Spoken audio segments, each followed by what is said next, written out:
Então eu peço... Agora foi. Bom, agora foi. Vamos recomeçar tudo, Diego?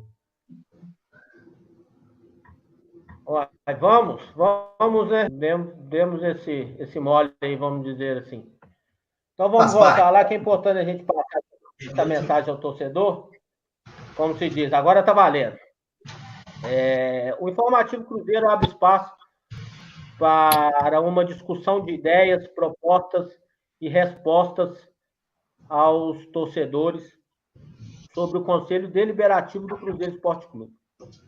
Deixamos claro que não temos lado político, padrinho dentro do clube ou interesse em nada que não seja de ver o melhor para o Cruzeiro acontecer. E que, nesse momento, o melhor tenha transparência, competência, profissionalismo, paz política e, principalmente, amor incondicional ao Cruzeiro Esporte Clube, o maior de Minas. Nos jogaram dentro do nosso pior pesadelo e precisamos reconstruir aquilo que a ganância e a má intenção destruiu em nosso querido Cruzeiro. Para amenizar a angústia de toda a alma cruzeirense, espero que aqueles que, porventura, tenham cometido os crimes sejam punidos no mais alto rigor da lei. E todos aqueles que foram coniventes, beneficiados com os destruidores, não escapem da justiça. Irei realizar as perguntas junto ao holandês, nosso amigo Paulo Pianetti, que mora em Madrid, onde realiza mestrado e trabalha na assessoria das categorias de base do Real Madrid.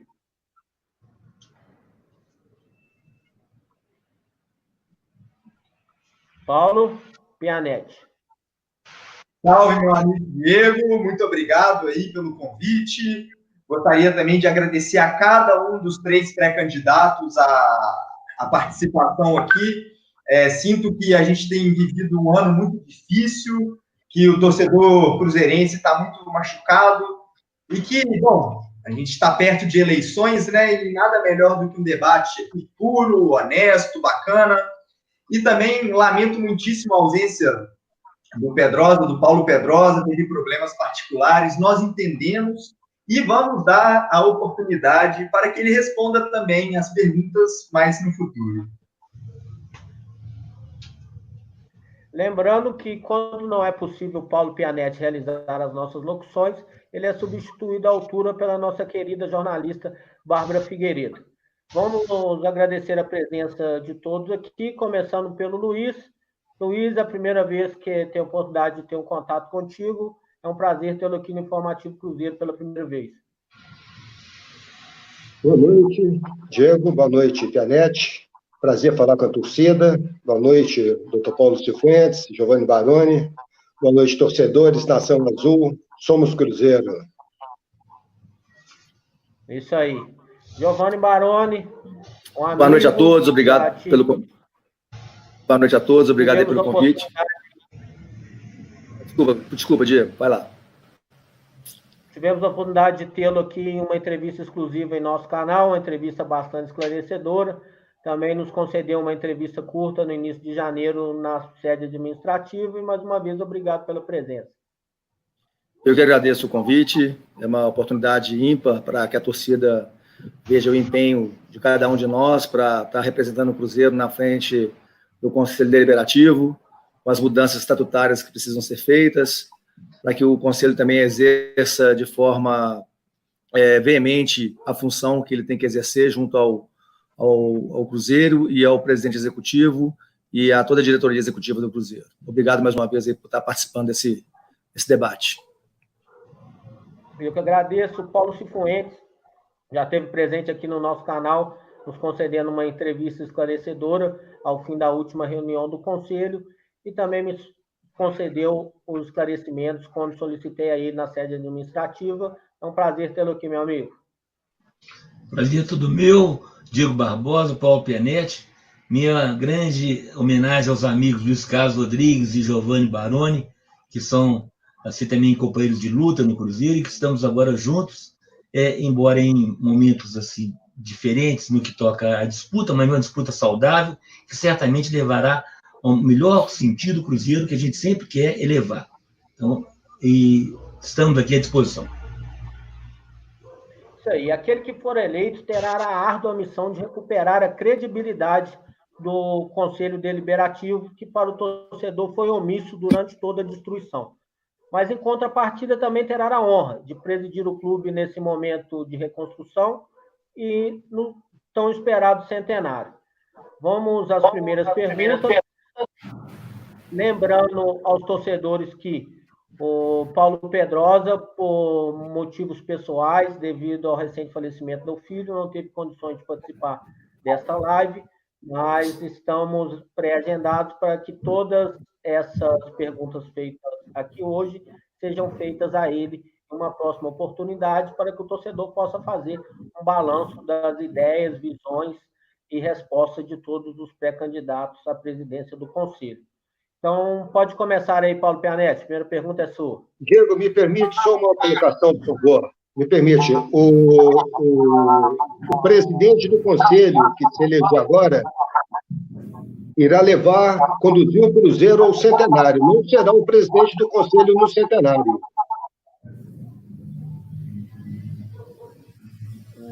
Teremos novas eleições no final do ano.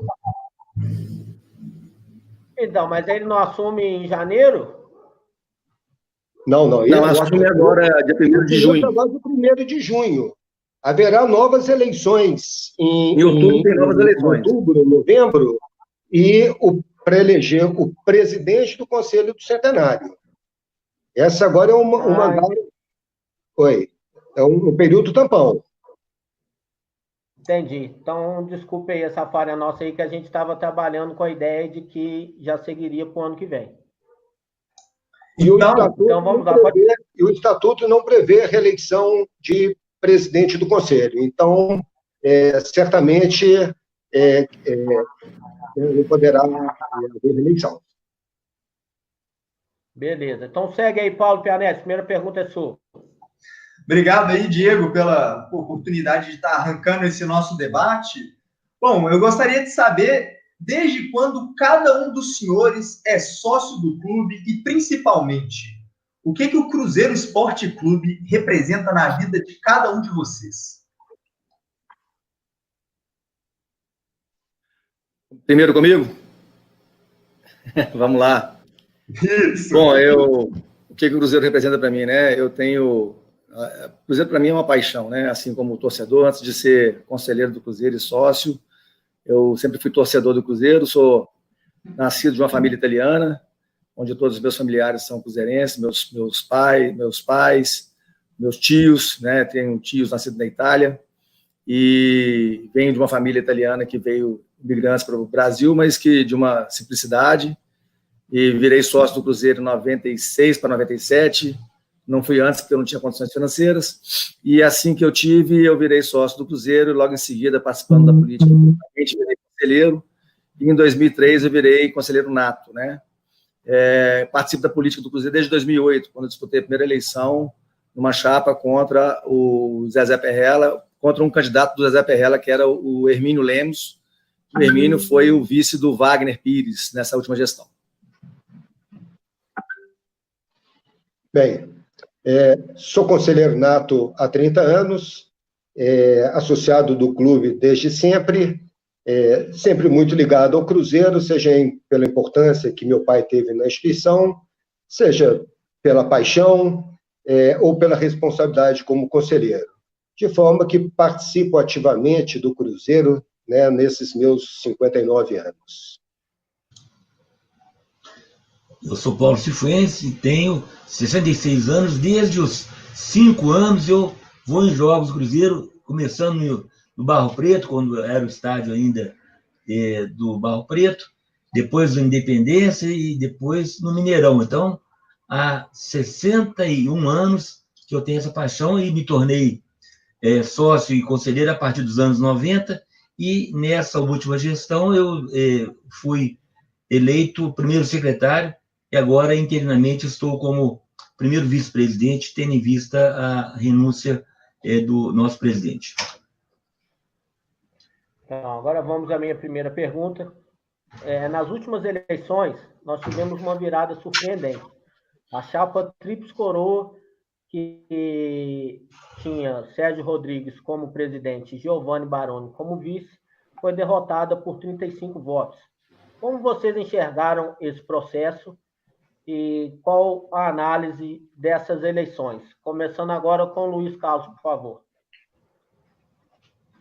Bom, nessas últimas eleições, eu participei de todo o processo ativamente, fiz campanha pela chapa União, mas, hora nenhuma, coloquei nem o adesivo, nem a camisa do grupo, porque não admitia que me rotulassem, né?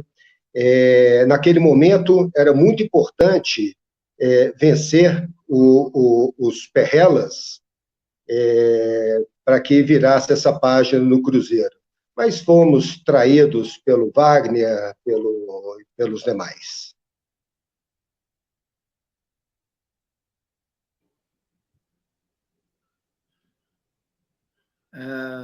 Para falar? Você está com o microfone desligado aí, Paulo. Aí, ligou. Bom, em primeiro lugar, é o seguinte, eu participei efetivamente das eleições de 2017, né? Era da chapa Tríplice Coroa. Igual o Luiz Carlos falou sobre a questão de rotulação, né? Eu também não admito rotulação. Nós perdemos as eleições por 30 votos, na verdade, o pessoal fala 35, mas foram 30 votos. 5 votos nós deixamos ser anulados porque as pessoas, quando votaram em nós, escreveram na cédula, e a gente combinou que quem escrevesse na cédula, o voto seria anulado, e esses 5 votos eram nossos.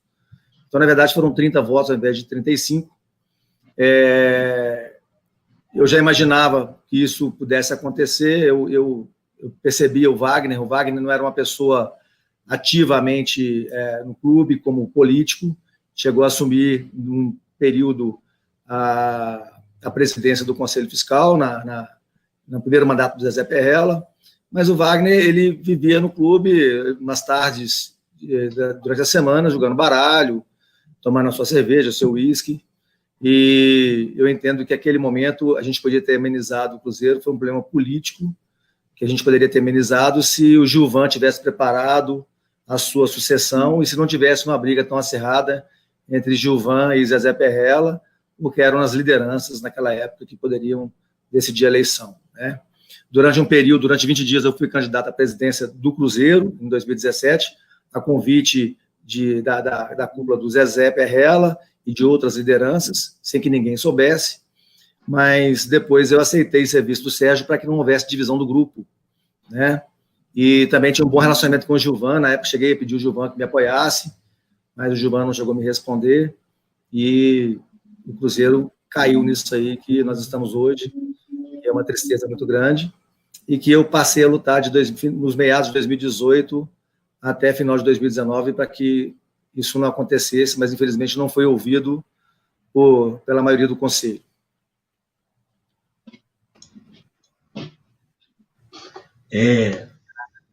Na eleição passada, de fato, 2 candidatos foram apresentados.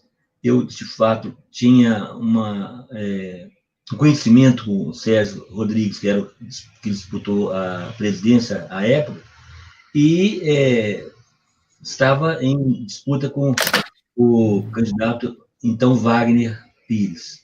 E o presidente Gilvan, na época, apoiando. Então, dentro das opções, eu sempre respeitei, sempre considerei muito a qualidade do Sérgio Santos, mas achei que, naquele momento, eu optei por uma candidatura mais experiente e até instado pelo Gilvan, na época, que apoiava o Wagner Pires, eu acabei votando por Wagner Pires, mas, lamentavelmente, a administração não foi aquela que, de fato, a gente tinha expectativa. Então, houve a eleição acirrada, uma disputa que gerou, assim, uma distância de poucos votos, e era o que a gente tinha naquele momento para optar. Então, nós, de fato, se pudéssemos assim, antever que o desfecho fosse aquele que nós presenciamos, evidentemente a opção teria sido outra. Mas a gente, no momento, tinha aquela opção e foi exercida. Bom, agora minha vez de perguntar. Inclusive, eu quero começar a pergunta para o Paulo Cifuentes, que não teve a oportunidade de responder primeiro. A gente viu que depois que a bomba estourou, ali em meados, no meio de 2019, a torcida começou a fazer protestos, cobrando a omissão do ex-presidente, Wagner Pires de Sá, na gestão, uma gestão temerária dentro do clube, possíveis crimes cometidos, muita coisa obscura ali dentro. Eu gostaria de saber qual a análise de vocês da atuação do Conselho Deliberativo do Cruzeiro na gestão do senhor Wagner Pires de Sá. Pô, é claro que o sistema vigente é o presidencialista. Então, o Conselho Deliberativo exerce um controle a posteriori, ou seja, ele não tem ingerência sobre atos praticados pela gestão, pela direção, no momento em que ele é praticado. Então, só através da prestação anual de contas é que, eventuais desvios são analisados e o Conselho aprecia. Então, o Conselho, na obra das suas atribuições, exerceu o seu papel quando, recentemente, apreciou as contas do ano 2018 e as aprovou com as ressalvas ali contidas, certamente já envolvidas todas em situações que foram detectadas no parecer do Conselho Fiscal e estão lá registradas. Então, não há como o Conselho Deliberativo exercer o papel de controle efetivo e imediato, tendo em vista a peculiaridade de o controle ser a posteriori. Agora eu passo a palavra para o Luiz Carlos. Bem, em maio do ano passado, eu me posicionei, enviei uma carta ao Wagner, em seguida publiquei ela no Grupo Transparência e na Chapa União. Naquele momento, eu pedia que o Wagner afastasse Itair, Serginho e outros, e que se cercasse de conselheiros ilustres. Por essa posição, fui excluído sumariamente da Chapa União. Então, entendo que o Conselho estava amordaçado, né? Nós não tínhamos poder de reação. Fui um dos primeiros, a assinar o ofício ao Ministério Público Estadual e à Polícia Civil pedindo providências. Giovanni? O microfone está no mute, Giovanni.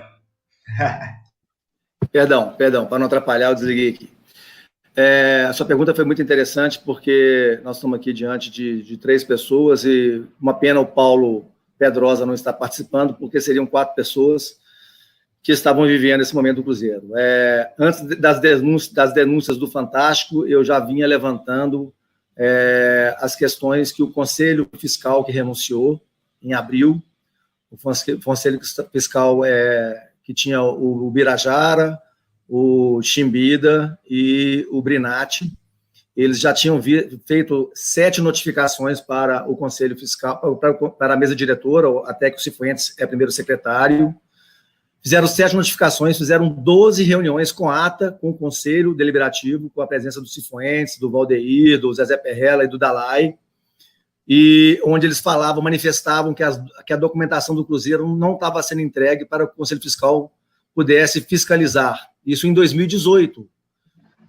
Nesse momento, o Conselho Fiscal, eu sou apenas um conselheiro nato do Cruzeiro, mas eu sempre tive muita influência, sempre fui muito participativo em tudo. Nesse momento, eu liguei para as lideranças do Cruzeiro, uma delas, o Zezé Perrella, que estava ainda como senador. Ele não me atendia mais, não respondia mais minhas chamadas. Eu, inclusive, cortei relações pessoais com ele em função disso, porque o Cruzeiro estava passando por um momento e ele não se pronunciava. E eu toquei com o Paulo Cifuentes, é uma pessoa que eu respeito e gosto muito, mas eu entendo que a mesa diretora poderia ter feito mais do que fez, nas denúncias que foram feitas, nas notificações que foram entregues, e inclusive nas reuniões com atas que foram feitas, com a participação do Wagner Pires, para que entregassem ao Conselho Fiscal a documentação.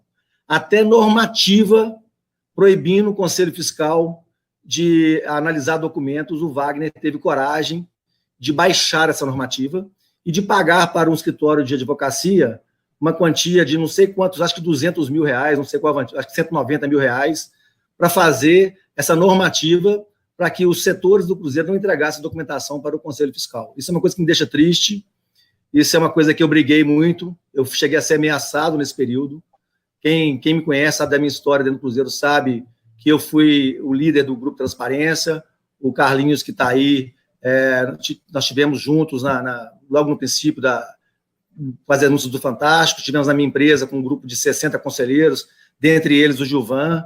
Eu consegui fazer a reunião de Gilvan e Zezé Perrella, que há muito tempo não conversavam com o outro, nem Alvimar, e consegui promover entre eles uma união de tal forma que a gente pudesse lutar contra aquilo que acontecia no Cruzeiro. O Carlinhos falou uma coisa interessante, realmente nós éramos minoria, porque o Itair Machado, junto com o Wagner, eles conseguiram lotear o Cruzeiro com os conselheiros, com cargos, com salários, dando cargos também para parentes de conselheiros, inclusive de conselheiros que tinham sido presidente do Cruzeiro, e com isso a luta política ficava muito difícil, né? É importante que a torcida saiba disso, que tem boa parte, tem uma parte grande do conselho, não é a maior parte, mas uma parte grande do conselho, que eu estou nela. Nós éramos uma minoria, hoje não somos mais, a gente era minoria para tentar lutar, para tirar o Cruzeiro disso, a gente já previa esse caos que acontecia. Então, vamos dar sequência aqui na próxima pergunta. O Paulo Cifuentes não respondeu, não, Diego. Desculpa. O Paulo... Já havia respondido, já. Não, Paulo, mas eu só quero já... Giovani. Eu fui primeiro, mas assim, até é oportuno, porque como o Baroni cogitou aí de uma eventual omissão da mesa diretora, eu quero só realçar que a mesa diretora tem a presidência que dita, evidentemente, todas as normas. Então, eu quero ressaltar que todas as providências necessárias à transposição dos documentos que foram pedidos pelo Conselho Fiscal à direção executiva do Cruzeiro, estão lá registrados vários e vários ofícios encaminhados à presidência que não foram objeto de resposta. Então, isso chegou a uma situação que nós até sugerimos que houvesse uma convocação de uma reunião extraordinária do Conselho Deliberativo para que pudesse, então, ser até eventualmente proclamada o impedimento do presidente, do afastamento, em face dessas omissões. Só que eu quero realçar que a minha condição é de secretário. Até então era secretário, e agora eu quero, assim, estou me habilitando a presidente do conselho. E como secretário, as minhas atribuições estão aqui elencadas no artigo 42, que apenas tem funções burocráticas e secretarial, ou seja, a missão de convocação de conselho de atos de execução, atos ligados a medidas mais drásticas, estão afetos à presidência. Então, eu, assim, não posso, como secretário, responder por eventual situação de não convocação, que essa afeta a presidência, não a secretaria do conselho. Então, a minha função era burocrática e, evidentemente, que quando se vier a ser guindada a presidente, evidentemente, as minhas atribuições serão muito mais enlastecidas, sobretudo aquela que está no artigo 48 do Regimento Interno, a linha 3, que fala de convocar o Conselho Deliberativo assim que entender necessário. Então, eu quero realçar exatamente isso, que da parte da mesa diretora do Conselho Deliberativo, não teria havido, de fato, eu disse a vocês e repito, a questão envolve controle do Conselho no todo, a posteriori. Agora, situações ligadas a fatos pontuais que mereçam convocação, não está afeta nem ao primeiro secretário, e muito menos ao segundo secretário, que é o Valdeir, que é o nosso, agora, candidato à vice-presidência no Conselho Deliberativo. Então, era isso que eu gostaria de complementar, tendo em vista que eu já aduzi a resposta. Só fazer um adendo aqui, Diego, se me permite, posso? Então é tréplica agora? Não, não é tréplica não, Cifuentes, a gente tem um debate tranquilo para que as pessoas entendam, né? Mas o dever funcional do secretário do Conselho é denunciar irregularidades. E quando você fala que você, como primeiro secretário, e o Valdeir, como segundo secretário, não tem responsabilidades, você joga a responsabilidade em cima do Zezé Perrella e do Dalai. Então, eu entendo o seguinte, que... Essa é a sua dedução, né? Você que está dando alguém tem a que ser palavra responsável pelas denúncias que foram feitas, isso é sua, e não foram acatadas. Data Vênia não falei isso, não. Isso você está falando, não estou dizendo... Não, eu estou falando do conselheiro, né? Não, sim, mas você está dizendo uma coisa que eu não falei, não. Várias vezes... Várias vezes eu estou dizendo, a minha atribuição, agora a conclusão que você está tirando aí é outra. Não, eu entendo... Não foi isso que eu disse. Não. O estatuto é claro. O dever funcional do secretário do conselho é denunciar irregularidades. Não, onde é que está isso? Eu acho que você não conhece o estatuto para falar. Você está com o estatuto na mão, você não, estou com o regulamento. Você sabe que tem isso aí. Atribuições, vou ler atribuições, então. Então, assim, para que fique bem claro isso aqui, eu vou ler as atribuições. Se eu estivesse no seu lugar, na mesa diretora, e percebesse uma irregularidade, com certeza eu teria agido. Mesmo como segundo secretário. É porque você exorbita as atribuições, exercendo todas as funções próprias da... Não, a atribuição do conselheiro, antes de ser secretário, ser presidente do conselho, você é conselheiro, é torcedor, e nós temos obrigação de tratar as coisas com bastante transparência. Eu posso falar? Porque eu não gosto de atropelar o que eu estou dizendo, isso aí é uma indelicadeza, né? Tá certo. Então, só estou dizendo que, dentro da atribuição do secretário do conselho, estaremos aqui, ó.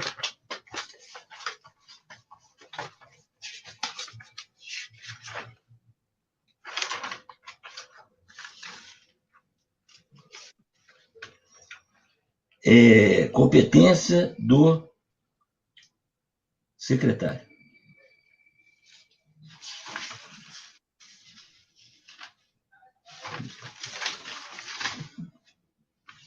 Eu peguei o estatuto.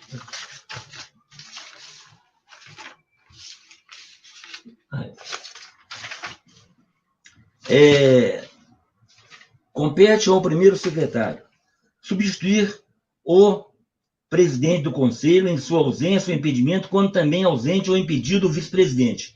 Redigir e assinar as atas das reuniões do conselho. Autenticar, junto com o presidente do conselho, a lista de presença dos conselheiros. Incumbir-se da correspondência do conselho deliberativo. E nas reuniões do conselho deliberativo, ler a correspondência de interesse do órgão. E exercer outras deliberações que forem incumbidas pelo presidente do conselho. Então, são essas atribuições, e dentre elas não estão essas que nosso caríssimo Giovanni Baroni trouxe aí. Data Vênia. Desculpa, doutor Paulo, mas eu acho que o senhor assistiu passivamente toda a gestão do Wagner e do Perrella. Pois é, essa é a sua visão, né? Então, é a sua interpretação que eu respeito muito, mas eu, assim, quero dizer que eu, assim, agi com toda a propriedade, lisura, o tempo todo que eu estive lá, inclusive, tive até, e isso aqui eu quero até, assim, mencionar um dos atos que nós, numa das reuniões, praticamos lá, que eu gostaria de mencionar, que é o seguinte: numa das reuniões em que houve a questão ligada às questões ligadas à reportagem da Rede Globo, eu levei numa das reuniões a seguinte proposta do conselheiro Paulo Cifuentes, primeiro secretário da mesa diretora, tendo em vista que foi composta pela presidência do Conselho Deliberativo uma comissão transitória de apuração para examinar os documentos relativos aos fatos veiculados pela imprensa no programa Fantástico, que sugerem a prática de gestão irregular e ou temerária por membros do Conselho Diretor do Cruzeiro Esporte Clube, sugiro seja proposto pelo presidente do Conselho Deliberativo com o objetivo de possibilitar à comissão transitória de apuração um trabalho que possa ser executado com total independência e isenção, com base no artigo 30, inciso 3 do Estatuto, o afastamento dos membros citados na referida reportagem, que assim terão inteira liberdade e condição para a defesa das denúncias veiculadas pelos órgãos de comunicação, oportunizando-se assim a esses a demonstração cabal de sua inocência. Tal afastamento seria submetido a uma reunião extraordinária do Conselho Deliberativo, a ser convocada diante da relevância da matéria nos termos do artigo 21, 2A, combinado com 20, inciso 14, ambos do Estatuto do Cruzeiro.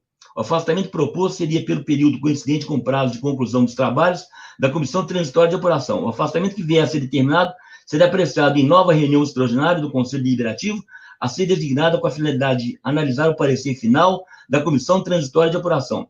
Se o parecer optar pela inconsistência dos fatos veiculados, a reunião extraordinária do Conselho Deliberativo poderá decidir pelo retorno dos membros afastados. Na hipótese de procedência das denúncias, poderá ser convocada a reunião para os fins do disposto no artigo 20, inciso 10 do Estatuto.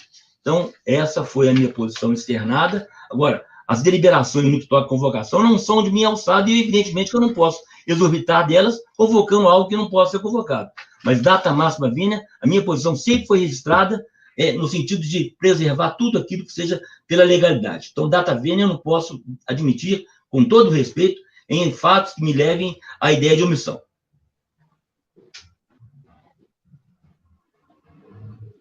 Bom, seguimos aí com o nosso repórter Diego Barbosa, que vai fazer a pergunta seguinte. Tá, vamos seguir, como na resposta anterior se estendeu um pouco, e nela foi citado Itaí Machado, foi citado Estatuto, e esse é o tema da nossa próxima pergunta. O Conselho Deliberativo não questionou por que uma pessoa com o currículo do Itaí se tornou o homem forte do Cruzeiro, e dentro de uma das coisas que o Conselho está ali para cuidar, que é do Estatuto, por que o Conselho aceitou que o Itaíra ocupasse um cargo dentro do clube, sendo que ele tinha pendências judiciais e processos em seu nome, o que fere o Estatuto? Gostaria que o Luiz começasse, por favor. Infelizmente, o Wagner se curvou ao Itair. Itair é uma página negra no Cruzeiro que a gente não devia nem perder tempo em falar a respeito dele. Agora, num dos últimos atos dele, ou fala dele, me chamou a atenção quando ele saiu atirando para todo lado e julgou ao vento que existia no Cruzeiro conselheiros compradores de sentença. Isso me deixou indignado. Eu acho que isso devia ter até uma ação do Ministério Público para apurar com mais clareza.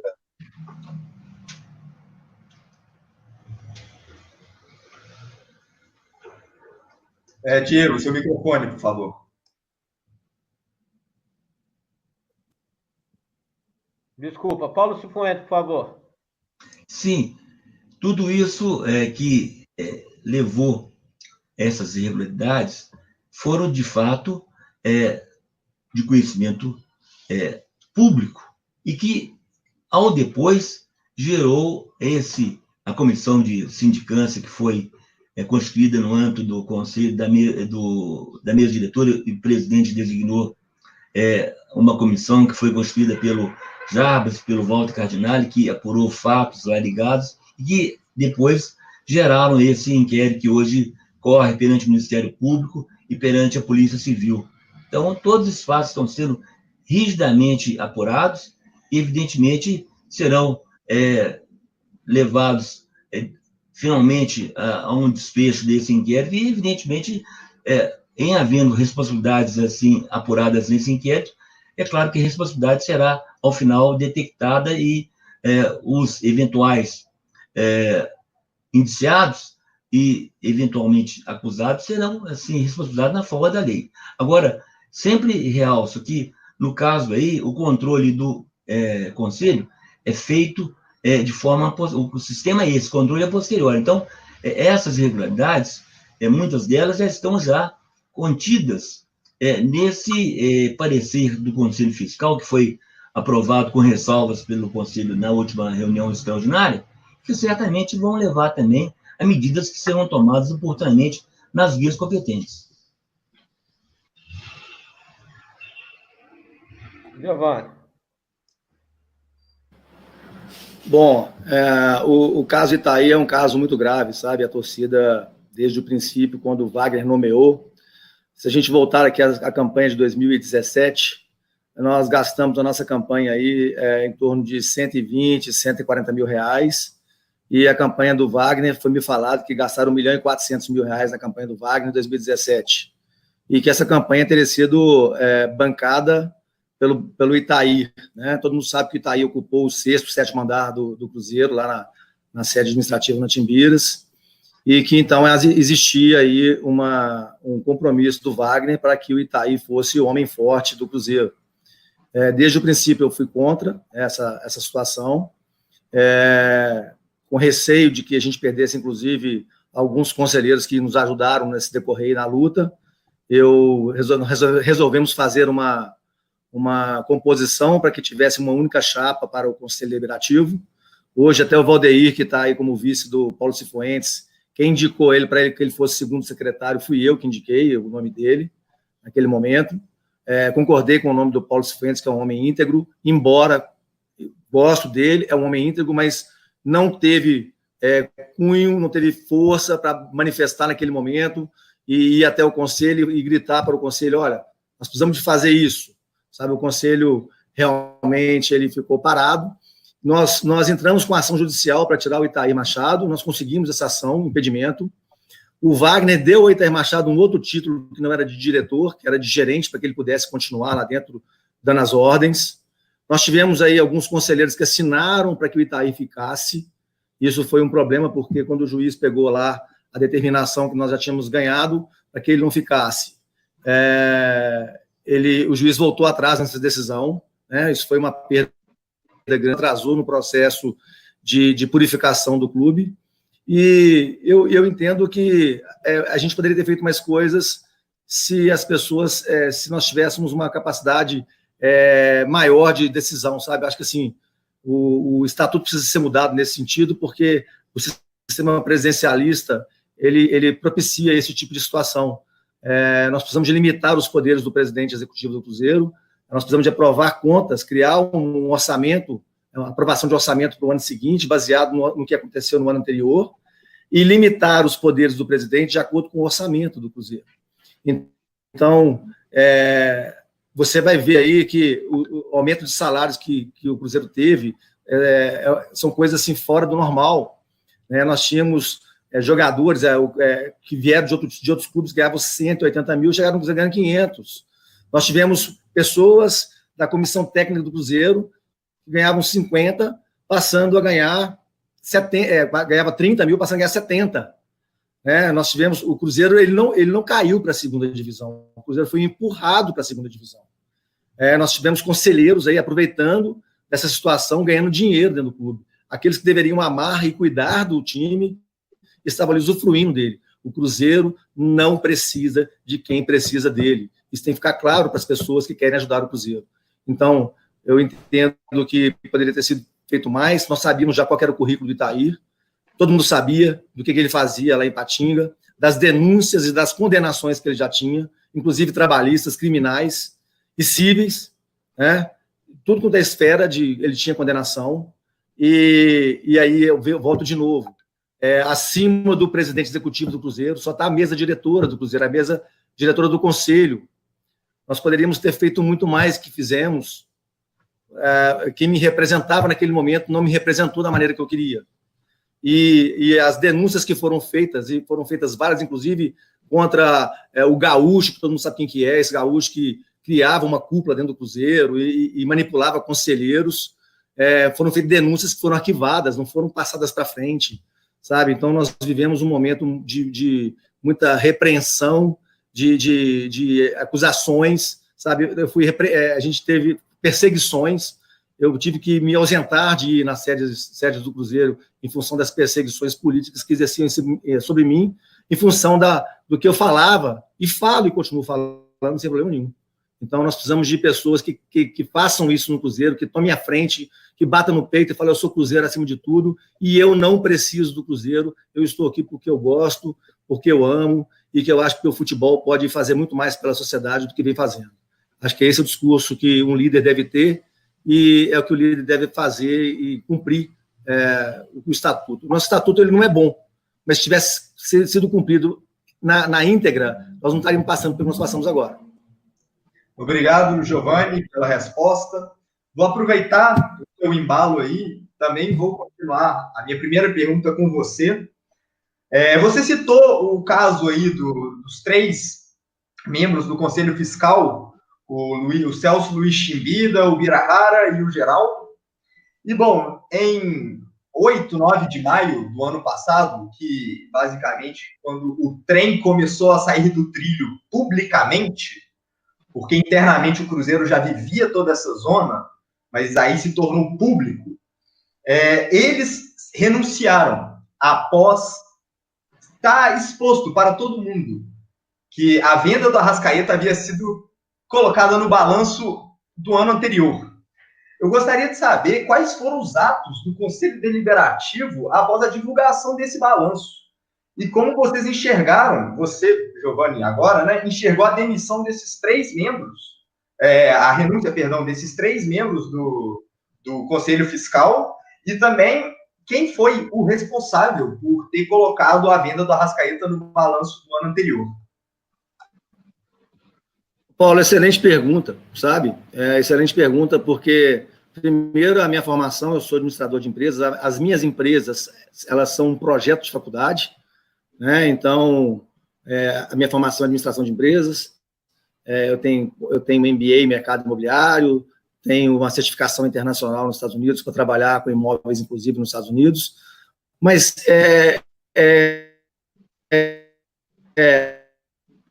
ação fazer os DRS que precisam ser feitos dentro do Cruzeiro. Dentro da sua pergunta, quando você coloca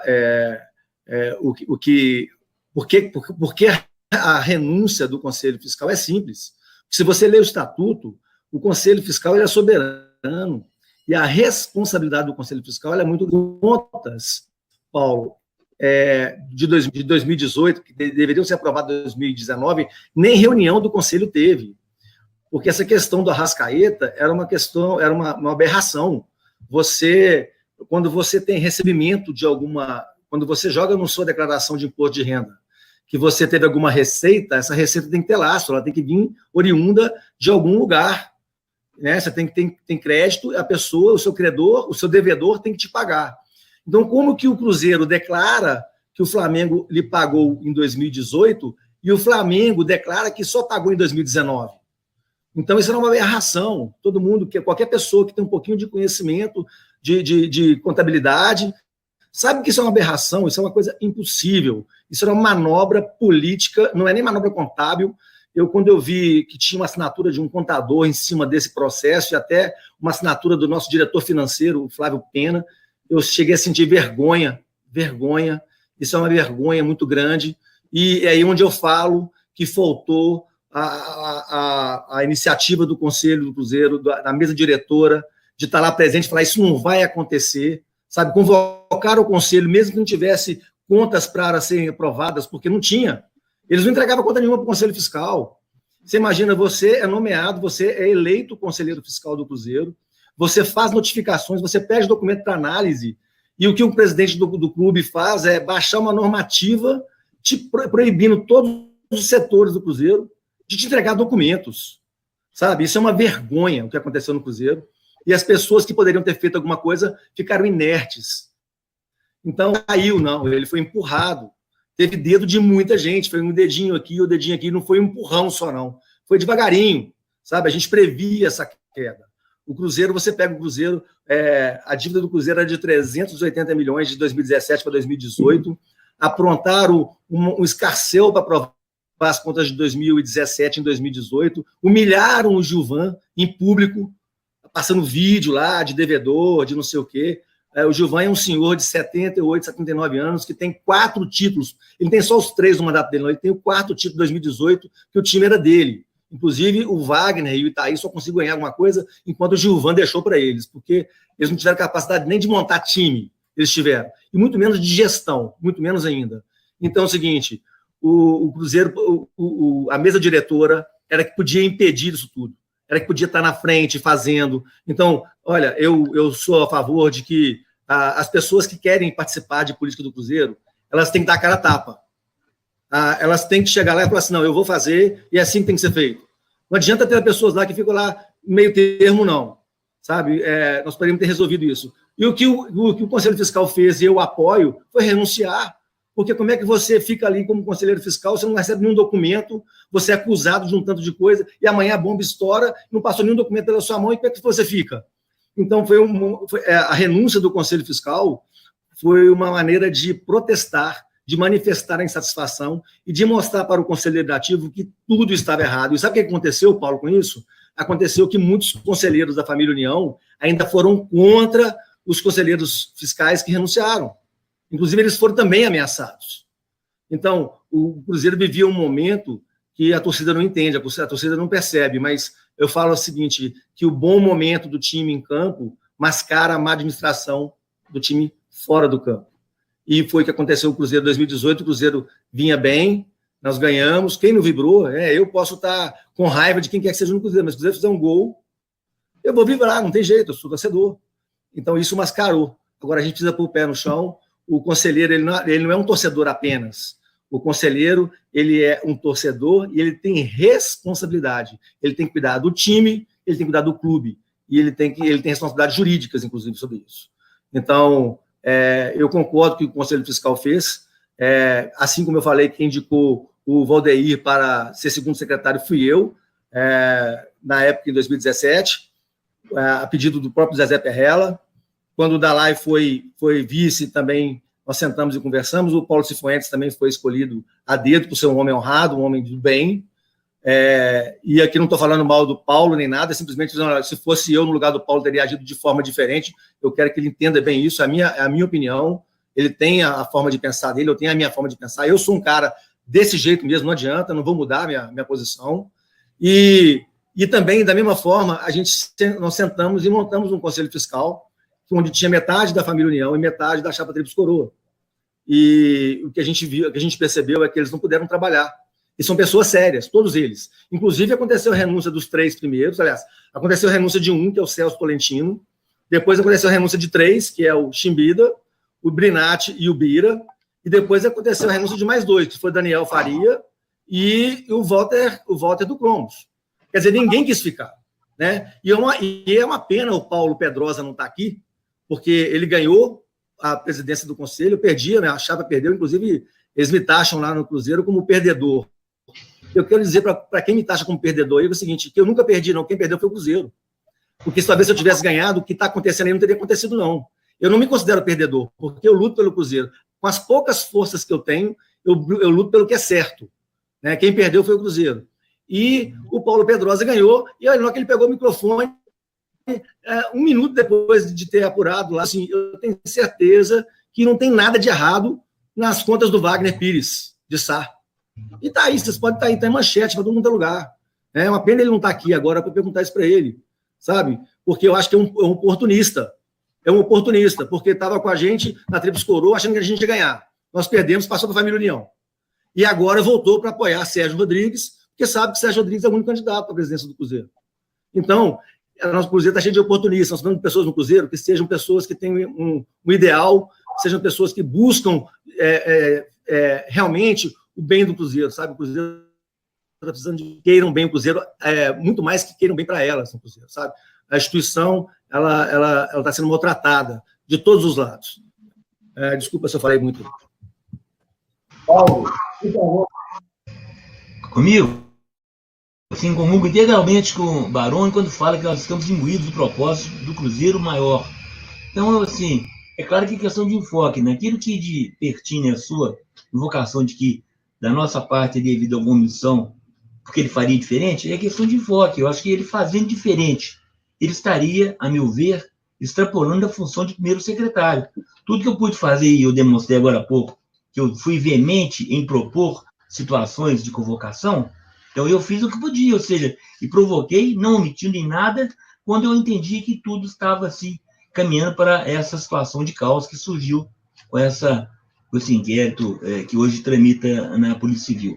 Então, estou inteiramente de acordo com o Baroni que agora sim, nós temos que pensar para frente e cada um de nós, envolvidos na condição de candidato a presidente do Conselho, vamos exercer, porque isso nos compete pelo Estatuto, a atribuição de fato de levar o Conselho Deliberativo ao seu mais elevado caminho de independência, autonomia. É isso que eu prego, é isso que eu imagino que Luiz Carlos e o Baroni também tenham em mente. Então, eu acho que é uma forma construtiva de podermos, assim, nesse debate, levar esse compromisso, que eu entendo, eu falo em nome meu, do Baroni e do Luiz Carlos.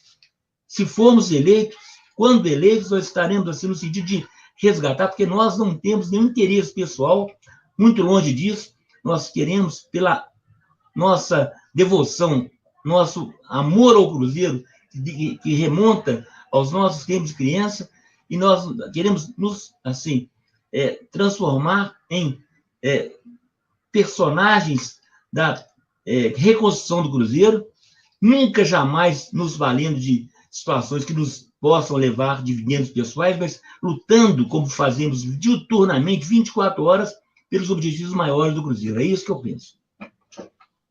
Luiz Carlos, se você quiser, eu posso repetir a pergunta, sinta-se à vontade. Eu não gosto do ato da renúncia, mas estávamos amordaçados. A renúncia, naquele momento, foi um ato de grandeza, completamente diferente da eleição seguinte ao Conselho Fiscal, quando o Wagner tinha um candidato que aprovou previamente as contas. Isso é um absurdo que passou na eleição do Pedrosa, uma coisa descabida.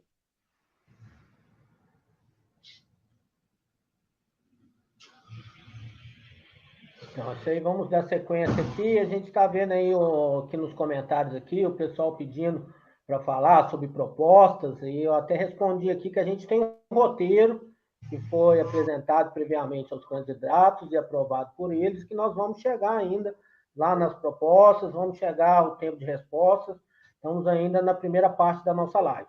Então, dando sequência aqui, a próxima pergunta é o seguinte: especula-se que o conteúdo da matéria do Fantástico foi levado à emissora Rede Globo através do Conselho Fiscal, que estava de mãos atadas em relação à sua competência no clube, pois a gestão Wagner Pires não repassava documentos e informações necessárias ao trabalho de fiscalização. Esses fatos são verdadeiros? E, sendo verdade, quais foram os atos do Conselho Deliberativo em relação a isso? Gostaria o Paulo primeiro, por favor. Não, essa questão de falar que indagar se o Conselho Fiscal que repassou, eu desconheço, porque isso aí, quem pode responder, evidentemente, são os membros do Conselho Fiscal, então eu desconheço. Agora, é claro que tudo isso que decorreu do Fantástico gerou providências da parte do Conselho Deliberativo e da parte da presidência, sobretudo no que toca àquela constituição de uma comissão de sindicância, constituída pelo Walter Cardinale e pelo Dr. Jarbas, que apuraram minuciosamente fatos e que depois esses fatos foram evidentemente levados ao novo Conselho Fiscal, que deu o seu parecer, e muitos documentos, evidentemente, todos eles quase repassados já às autoridades competentes do Ministério Público e da Polícia Civil para apuração dos fatos, o que está em andamento. Então, é isso que eu poderia dizer. Luiz, por favor. Eu acho que a ida ao Fantástico foi importantíssima para o Cruzeiro. Escandalizamos o que estava acontecendo aquilo. Era fundamental que isso acontecesse. Então, acho louvável demais como que foi levado à imprensa tudo que se passava no Cruzeiro.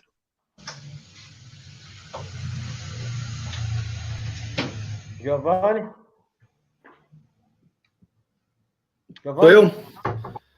Olha, eu agradeço essa denúncia, porque a gente já fazia denúncia, mas a voz da gente é muito pequena, né, em relação a uma imprensa forte, como foi feita no Fantástico. O Fantástico gastar lá 11 minutos no domingo. É lógico que não ia gastar 11 minutos no domingo se não tivesse ali alguma comprovação. Eu tentei ter acesso a esses documentos que o Fantástico teve, entrei em contato com alguns jornalistas do Fantástico, infelizmente eles não repassam esse tipo de documento.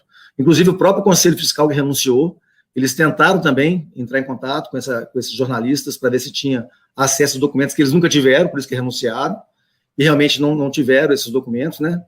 Mas, olha, Cifuentes, só para falar aqui para você o seguinte, eu recebi um documento aqui de um conselheiro que no dia 31 de agosto de 2018, você recebeu uma notificação, está aqui com o seu nome, lá no Conselho, você recebeu uma notificação, uma notificação sobre a nomeação irregular do Itaí. Você mesmo recebeu no Conselho Deliberativo. Está aqui assinado, aqui, ó, Paulo Cifuentes, só vou abrir o documento aqui, Paulo Roberto Cifuentes Costa. Tá, você que recebeu dia 31 de agosto. Isso, eu acho que imediatamente já deveria ter sido convocada ali uma reunião do Conselho, nesse momento, 31 de agosto de 2019, para que isso fosse exposto e para que a torcida participasse, né? Porque isso foi uma denúncia e alguns conselheiros já moveram a ação nesse momento. Eu não sabia dessa ação, o conselheiro aqui, não sei se é conselheiro, uma pessoa me mandou aqui, eu não tenho o nome dela anotado, mas só pode ser conselheiro, né? Está participando aí da live. Só quero dizer que... Se você quiser, eu te mando esse documento. Não, sim, se eu me recordo dessa notificação, me parece que foi ele na condição de associado, não é isso? Porque... Não, parece que ele representa o número de conselheiros. Eu sei que nesse caso, eu tomei a medida correspondente, que foi em o que te notificou foi o Marcelo Carabete como advogado. Sim, eu lembro. Então, nesse passo dessa notificação, eu fiz, como manda a lei, uma contra-notificação. Então, eu tenho até registrado aqui comigo a comprovação dessa contra-notificação judicial. Então, a medida que eu tinha que tomar, nesse caso, era essa e tomei, viu? Então, só quero para não era convocar o conselho para ver as irregularidades, não? Não. A questão até essa foi levada ao presidente do conselho, que, pelo que me recordo, ele arquivou porque essa medida não era afeta a ele, foi uma pretensão de associados e, portanto, o presidente do conselho e o conselho não tem competência para conhecer de representações de associados, nesse sentido. Ele pediu uma questão para o conselho e que era, na verdade, de associado. Então, eu, assim, no que me diz respeito à minha pessoa, Paulo Cifuentes, eu fiz, já que fui notificado extrajudicialmente, eu fiz a contra-notificação e está aqui comigo a cópia. Só para esclarecer. Bom, então, podemos seguir adiante com as perguntas. A gente tem um roteiro aqui e, às vezes, é claro que a gente faz uma pergunta e vocês acabam respondendo outras, né? Só que é sempre bom reforçar essa história do Conselho Fiscal, como o próprio Baroni disse, depois da renúncia das três primeiras renúncias, vieram outros 2 membros, o Valteir Batista e Daniel Faria, se não me engano, e bom, depois da denúncia do Fantástico, eles também saíram.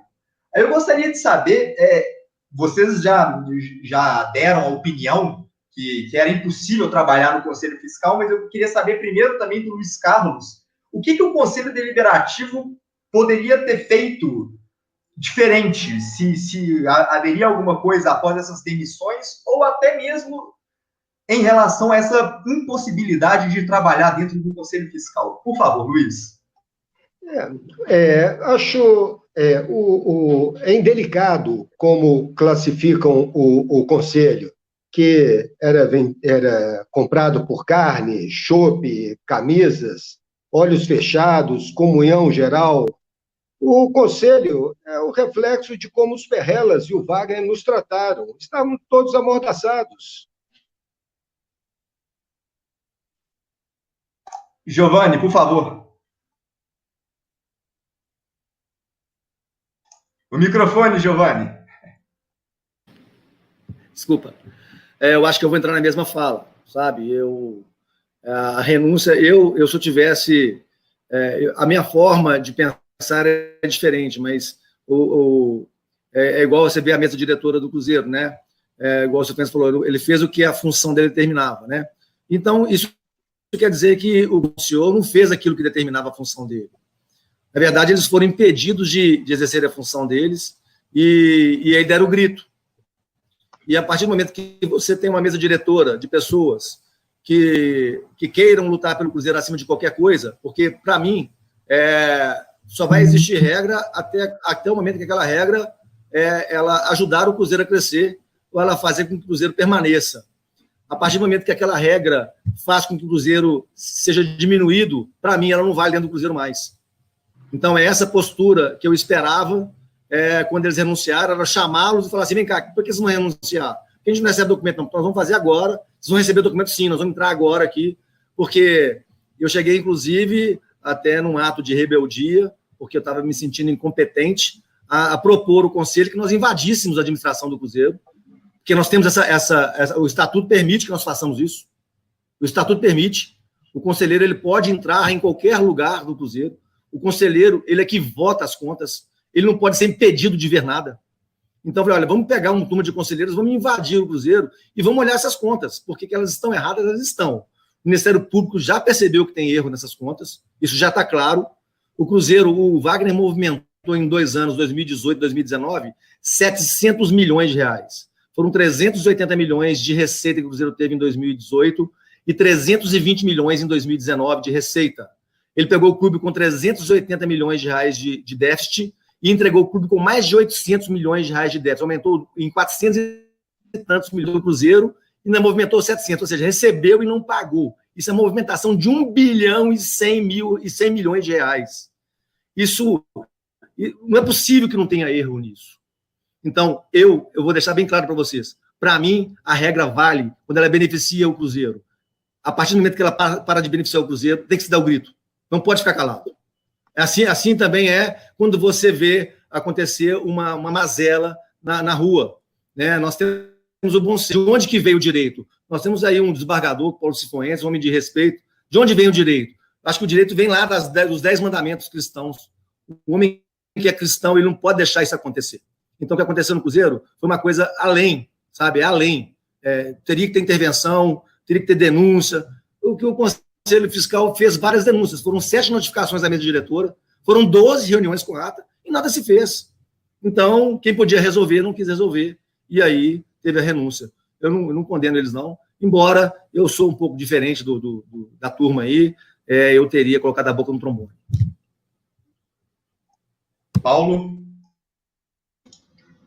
Não, eu, assim, só estou, assim, reiterando a minha posição de cada um na sua atribuição. Então, é claro que eu, assim, não vejo, por exemplo, no estatuto, aquela possibilidade de invadir determinado local para poder cumprir determinada tarefa. Então, o que se pode fazer, através de 1/3 dos membros do Conselho, pedir a convocação de uma reunião, enfim, isso é possível.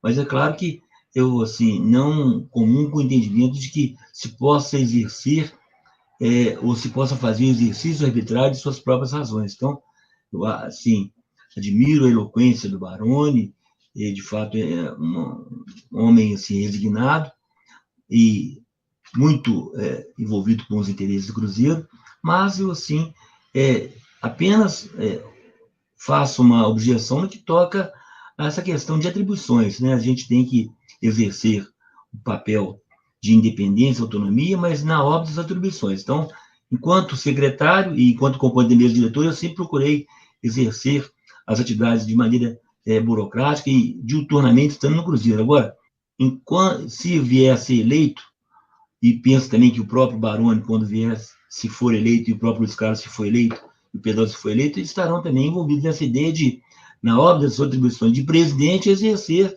as suas funções que o estatuto delega. Então, é isso que eu queria dizer.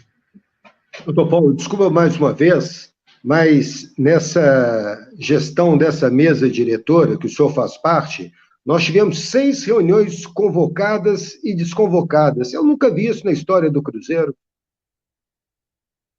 Exatamente que esta questão de convocação, como agora há pouco eu acabei de ler, está afeta ao presidente do Conselho. E como ele não está no debate, evidentemente, ele não pode responder a razão pelas quais, ou as razões pelas quais não houve a convocação. Então, eu, enquanto secretário, se houvesse convocação, eu estaria lá dirigente para poder promover as reuniões próprias que foram convocadas. Agora, responder por essa questão de por que não foram convocadas as reuniões, ela é uma questão, afeta o presidente do Conselho, que não está presente, o presidente da época, e, portanto, evidentemente, não há como a gente poder dirimir essa questão nesse momento. Mas se eu faço parte dessa mesa diretora, eu renunciaria na época, eu não me calaria.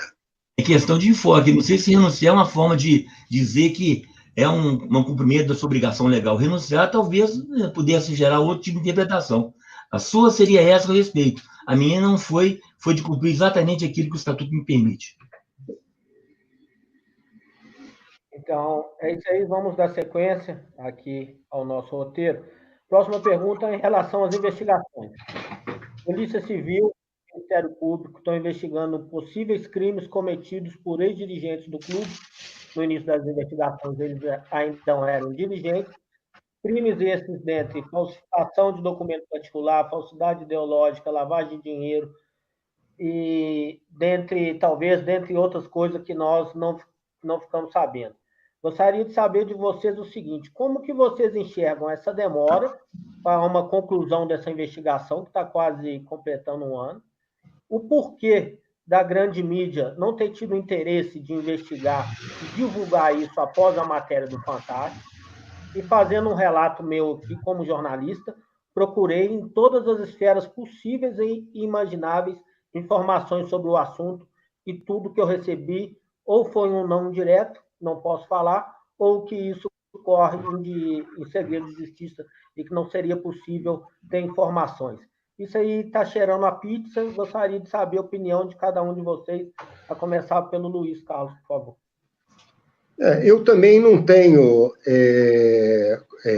quais as denúncias que foram feitas, né?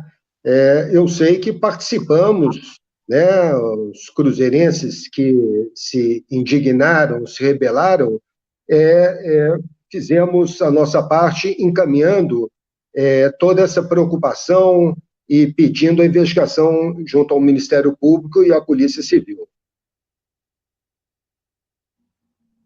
Paulo Fuentes. Dizer é que eu entendo que a demora é natural, tendo em vista a complexidade e a diversidade de fatos que estão submetidos no âmbito do Ministério Público e no âmbito da Polícia Civil.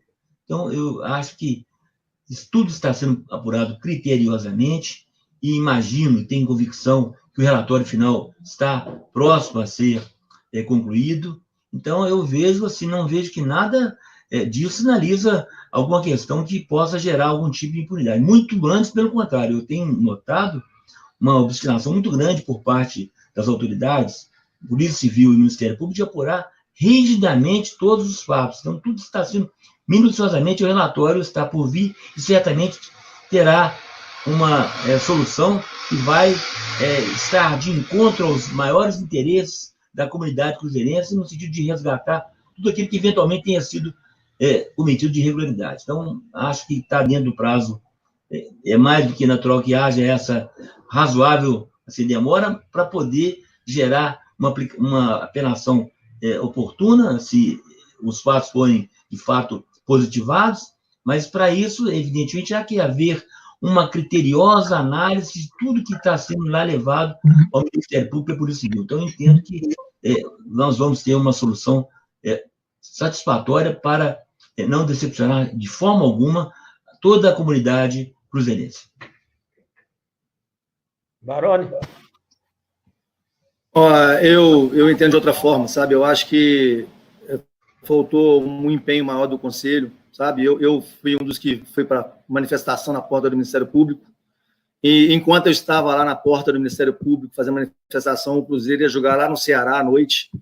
Eu fui ameaçado por torcedores que me ligaram, torcedores que não pronunciaram quem que era, e falando comigo: você tem que sair daí da porta do Ministério Público. A gente estava lá fazendo manifestação, eu e outros conselheiros e torcedores, pedindo que o Ministério Público tivesse agilidade no processo de investigação. Eu fui intimado para ir em delegacia para falar o que eu sabia, eu falei. Eu movimentei pessoas para que pudesse ter um número maior de assinaturas nos processos de investigação, de pedido de investigação que nós fizemos. Tem tudo documentado aqui. Então, eu falo o seguinte, sabe, o trabalho que eu fiz e que os conselheiros, inclusive o Luiz Carlos, o Carlinho que está aí, participou disso conosco, foi um participante, ligava para ele para algum documento, ele logo se disponibilizava para assinar aquele documento.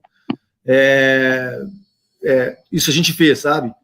Eu acho que a gente precisa pedir agilidade, sim, nas investigações.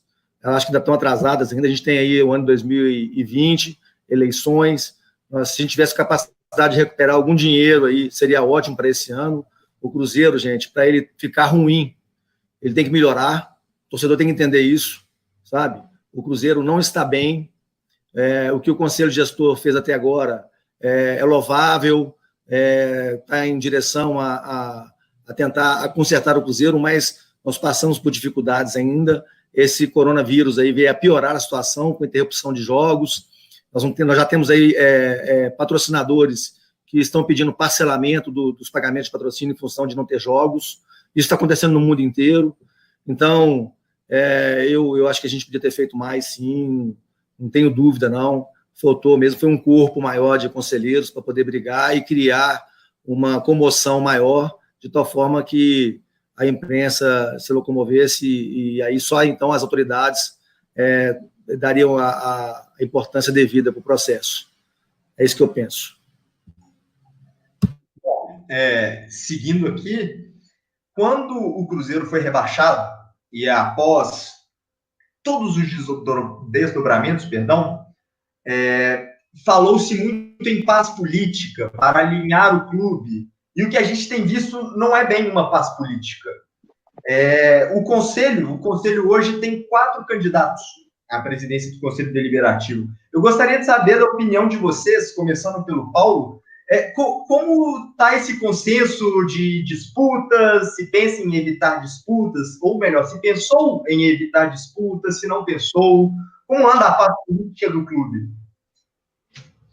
Não, o que eu posso dizer é que eu, assim, que me consta, eu estava inicialmente lançado por um grupo de colegas do Conselho e, evidentemente, democraticamente surgiram, ao depois a candidatura do Baroni, pré-candidatura, depois do Pedrosa e depois do Luiz Carlos. Então, são candidaturas, evidentemente, várias democráticas e que eu cheguei até, assim, no que toca aquela inicial disputa que surgiu, que no momento anterior estava entre eu e Baroni, chegando até a cogitar de eventual acordo para podermos, assim, evitar 2 chapas, mas não foi possível, que é natural, por questão de entendimento, e diante disso surgiram essas 4 candidaturas que eu entendo democráticas e, assim, eu, assim, acho que vão, assim, levar o Cruzeiro ao engrandecimento,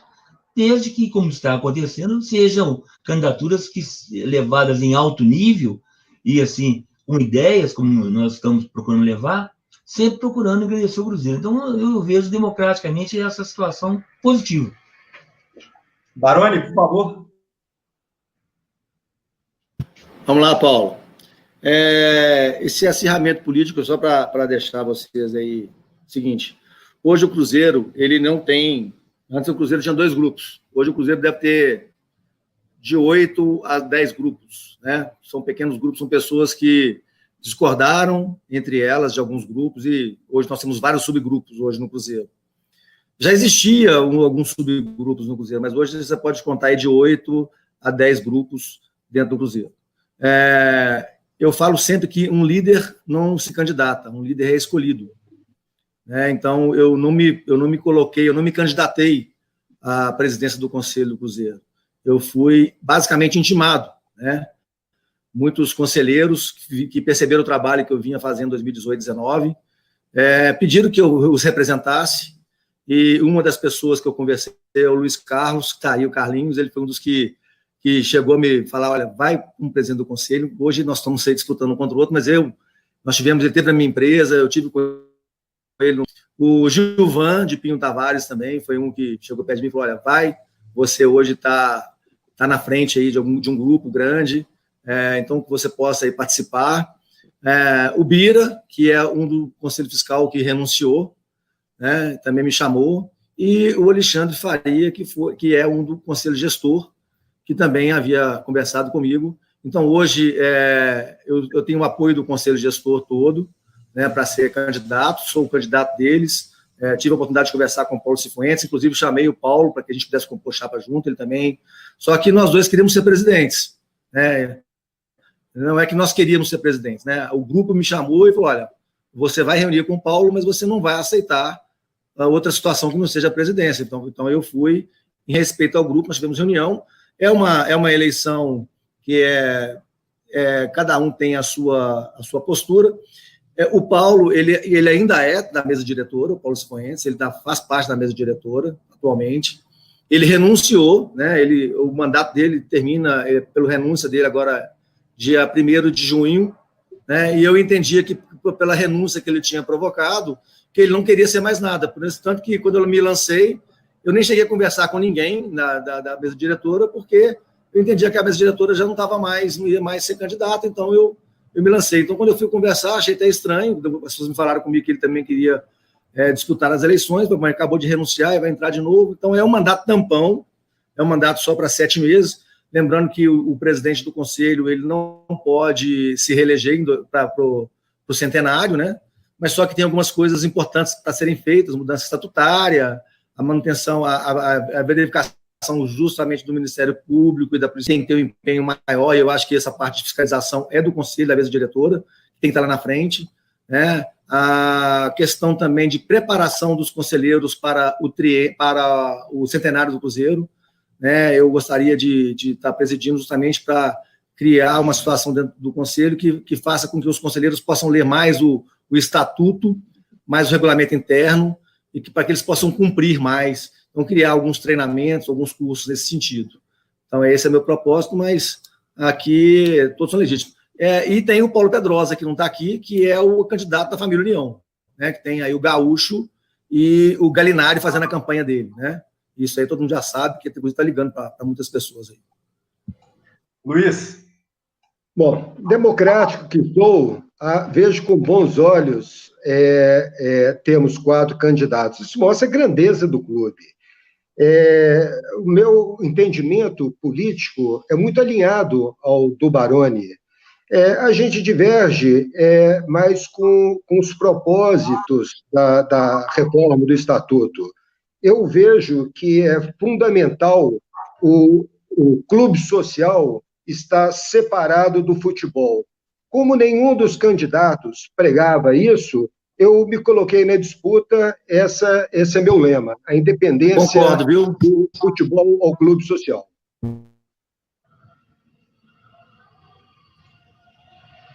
Então, aí vamos dar sequência. Eu gostaria de fazer aqui um comentário que eu acho muito engraçado do torcedor cruzeirense. Com muitas pessoas que a gente conversa, a pessoa fala: a gente não ficou sabendo o que aconteceu ano passado, ninguém sabe o que aconteceu ano passado. Agora que a gente está tendo aqui a oportunidade de esclarecer vários questionamentos, não só meu, mas de várias pessoas, sobre como foi, o que aconteceu, a gente fica recebendo mensagens de pessoas questionando as perguntas que a gente está fazendo. Mais uma vez, vou reiterar que existe um roteiro, vamos terminar essa leva de perguntas, mais para frente vamos fazer as perguntas relacionadas à atuação de cada um, as propostas de cada um ao Conselho do Cruzeiro.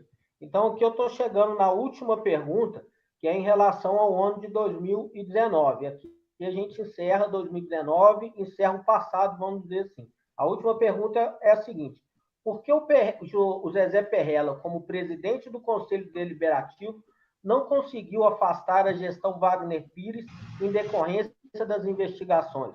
Ele foi na mídia, ele falou, ele expôs essa vontade, ele demonstrou a vontade de fazer isso, mas isso não ocorreu. Quais os motivos?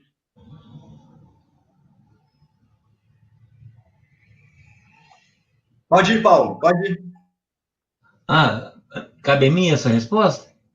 Então, eu sim quero dizer que é uma pergunta que, evidentemente, diz respeito exatamente à figura do próprio personagem a quem se pretende a resposta. Então, eu imagino que, nesse caso, quem pode responder, quem tem autoridade e que deveria, ser, evidentemente, ser instado a fazê-lo, é o próprio Zezé Perrella, que aqui está sendo colocado. Então, eu não me habilito, não me qualifico para responder algo que esteja no âmbito privativo da sua competência. Luiz. Eu sou o mais crítico de todos ao Perrella. O Perrella joga o tempo inteiro, só interessa a visão dele, o negócio que a repercussão a ele. Então, eu vejo que a briga dele com Wagner, tudo isso foi um grande teatro. Na verdade, eles comungam e quanto mais o Conselho estiver afastado, melhor é para eles reinarem.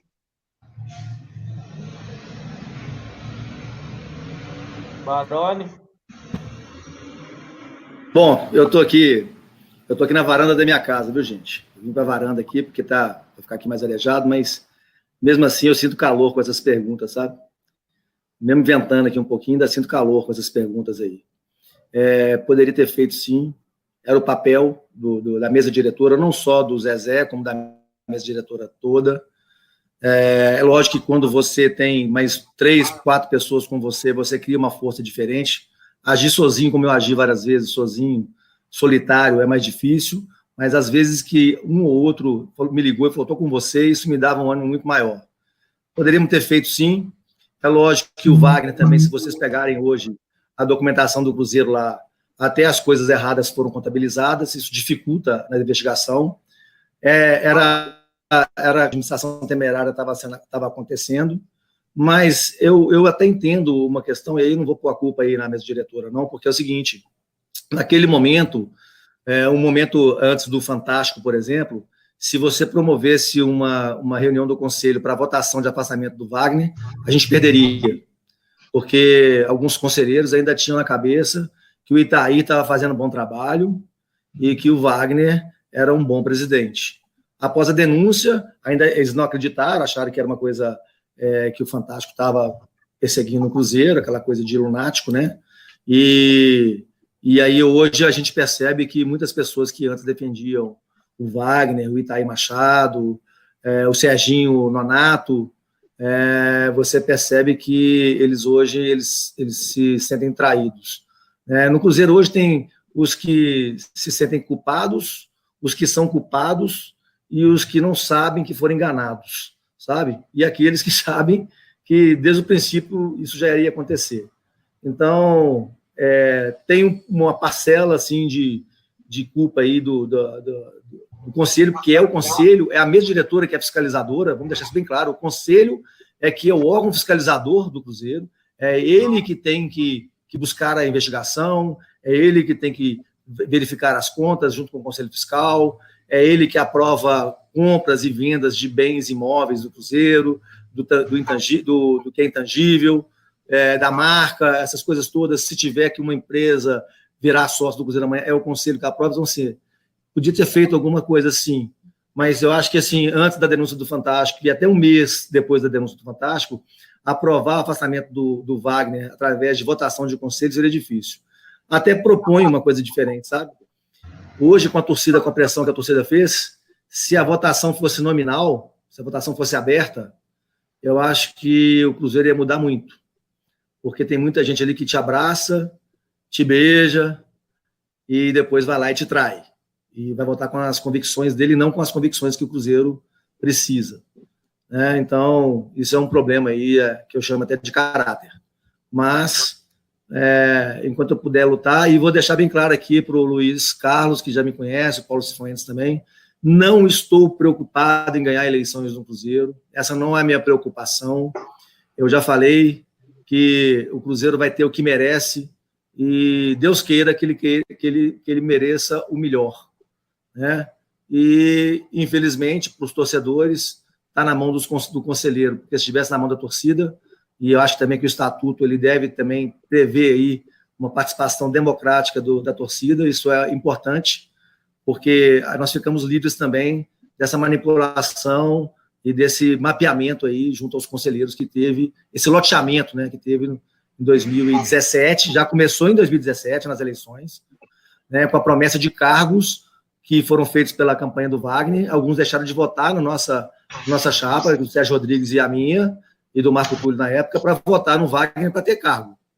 E isso foi uma promessa que desde 2017, e 2018 se cumpriu. Fato é que você pega a sede campestre, que tinha 4 diretores, passou a ter 34 diretores, e a sede do Barro Preto, que tinha 3 diretores, passou a ter 15 diretores. Sem contar que teve mais 100 e tantos cargos criados na Toquinha e na Toca 2. Então, isso tudo para quê? Para cumprir com as promessas eleitorais que foram feitas. Esse meu pensamento aí. Eu acho que naquele momento era difícil, Diego, Paulo, mas Pianetti, mas logo em outubro, 21 de outubro, aquela eleição foi cancelada. Se ela tivesse a votação, o Wagner com certeza seria afastado, e foi por isso que ele fez um acordo com o Zezé Perrella, passando o Zezé para diretor de futebol, e até eu fui nomeado conselho gestor naquela época, e fui nomeado num dia e fui excluído no outro. O Paulo Cifuentes, que está aí, chegou a me ligar no dia seguinte, o próprio Dalai também chegou a me ligar no dia seguinte, mas eu também tenho uma coisa para falar para os dois: nenhum dos dois me ligaram, mas nenhum dos dois foram solidários comigo naquele momento. Naquele momento eu estava brigando pelo Cruzeiro, e aquilo que eu falei no Globo Esporte que eu faria é exatamente o que o Conselho Gestor está fazendo agora, que era mapear os cargos que foram cabide de emprego e colocar no Cruzeiro só aqueles que têm, por meritocracia, trabalharem no Cruzeiro com salários ajustados com o mercado e não com salário de acordo com a conivência e com as promessas políticas. É isso aí que eu tenho para falar. É isso aí. Vamos dar sequência. Eu vou fazer a próxima pergunta aqui para eu e o Paulo se acertar aqui, que a gente deu uma saída do roteiro aqui, agora a gente já voltou. Então vamos dar sequência aqui. Ao analisar a forma que o Conselho Gestor encontrou a situação financeira do Cruzeiro, eu chego à conclusão que o melhor seria os gestores encerrarem o trabalho iniciado por Pedrinho e Medioli em janeiro, encerrarem esse trabalho no final do ano, e com isso entregar a casa realmente arrumada para o presidente ganhador das eleições de outubro. Para isso, o Emílio teria que ser chapa única agora, nas eleições de maio, e o Sérgio chapa única ou disputar com outra chapa em outubro. Vocês concordam que esse seria o melhor cenário? E sendo o melhor cenário, por que não aconteceu? Primeiro, o Luiz Carlos, por favor. Eu vejo sempre democraticamente. É legítimo o Sérgio se colocar, ele é uma pessoa preparada, vem se preparando há muito tempo para isso, e precisava cumprir o estatuto. O estatuto determinava essas eleições agora. O Conselho Gestor, eu tenho uma visão mais crítica assim, de tudo, sabe? Eu destaco a coragem que eles tiveram. Embora referendado pelo Conselho, eu entendo ele como ilegítimo, sabe? Não sei se tem a minha aprovação. A parte política foi muito mal, e o futebol mais ainda. Na parte política, começa assim pela aberração do Rogerinho Nunes na secretaria do Conselho, né? Conselheiro remunerado, agressivo, subserviente aos Perrellas.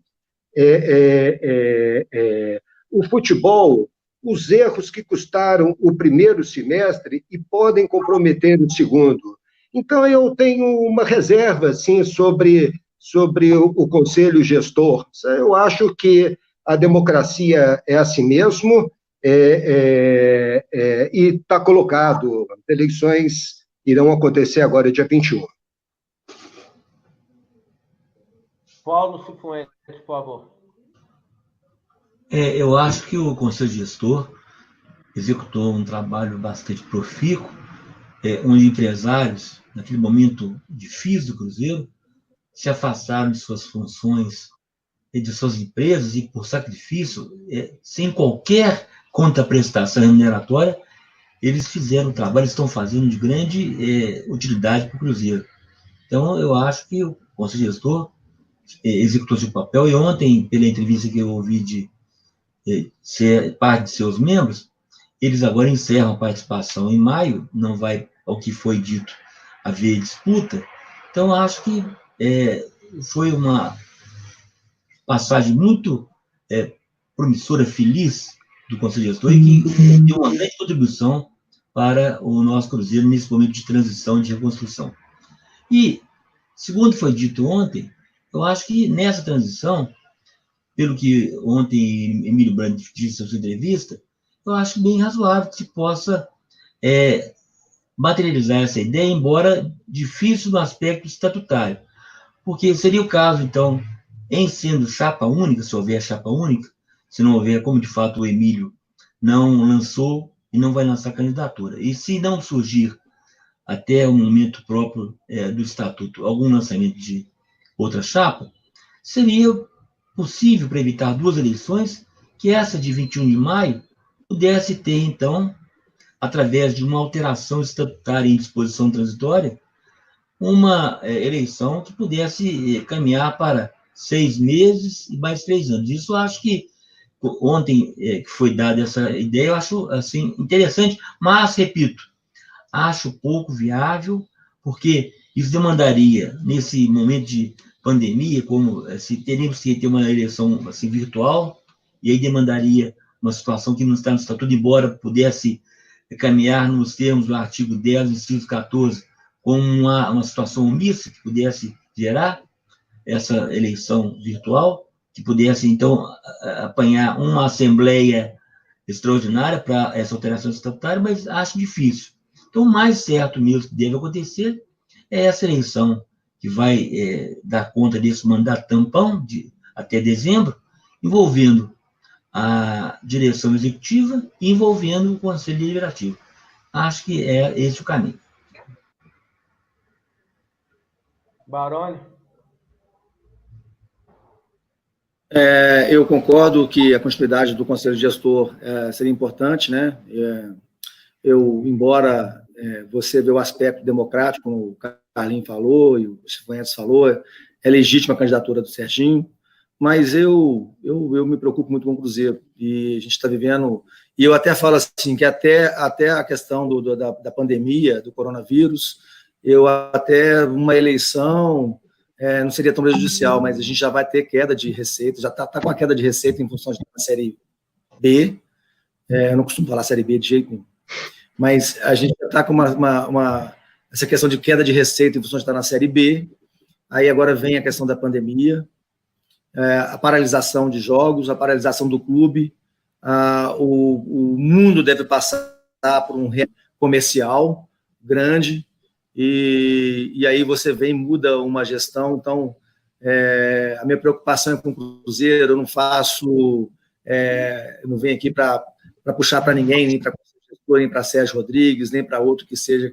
candidato, o que me importa é de olhar para o Cruzeiro, conhecer um pouquinho os direitos que nós temos e pensar nos deveres que nós temos. O dever que a gente tem agora como conselheiro era proteger a instituição, independente de ser democrático ou não, é proteger a instituição. A instituição precisa ser protegida, ela está passando por um momento muito difícil. O Cruzeiro já é o time grande do Brasil com um momento mais difícil. Nenhum time da grandeza do Cruzeiro vive o momento que o Cruzeiro vive. Nós foram feitas várias quitadas, nós tivemos aí renegociações sendo feitas pelo Conselho Gestor, nós temos a negociação do Profut, que ainda está em andamento, temos a negociação com a FIFA, porque o Conselho Gestor procurou os times que entraram com ação contra o Cruzeiro na FIFA, e estão negociando direto na raiz. Então, se os times aceitarem as propostas que o Cruzeiro está levando, eles vão tirar a queixa junto à FIFA, e o Cruzeiro se acerta, e aí agora vai entrar uma outra gestão e pegar isso em andamento, né, e tocar. E eu entendo também que é uma questão seguinte, se você entende que o trabalho que eu estou fazendo é bom, né, e ele é temporário, para que me tirar daquele lugar?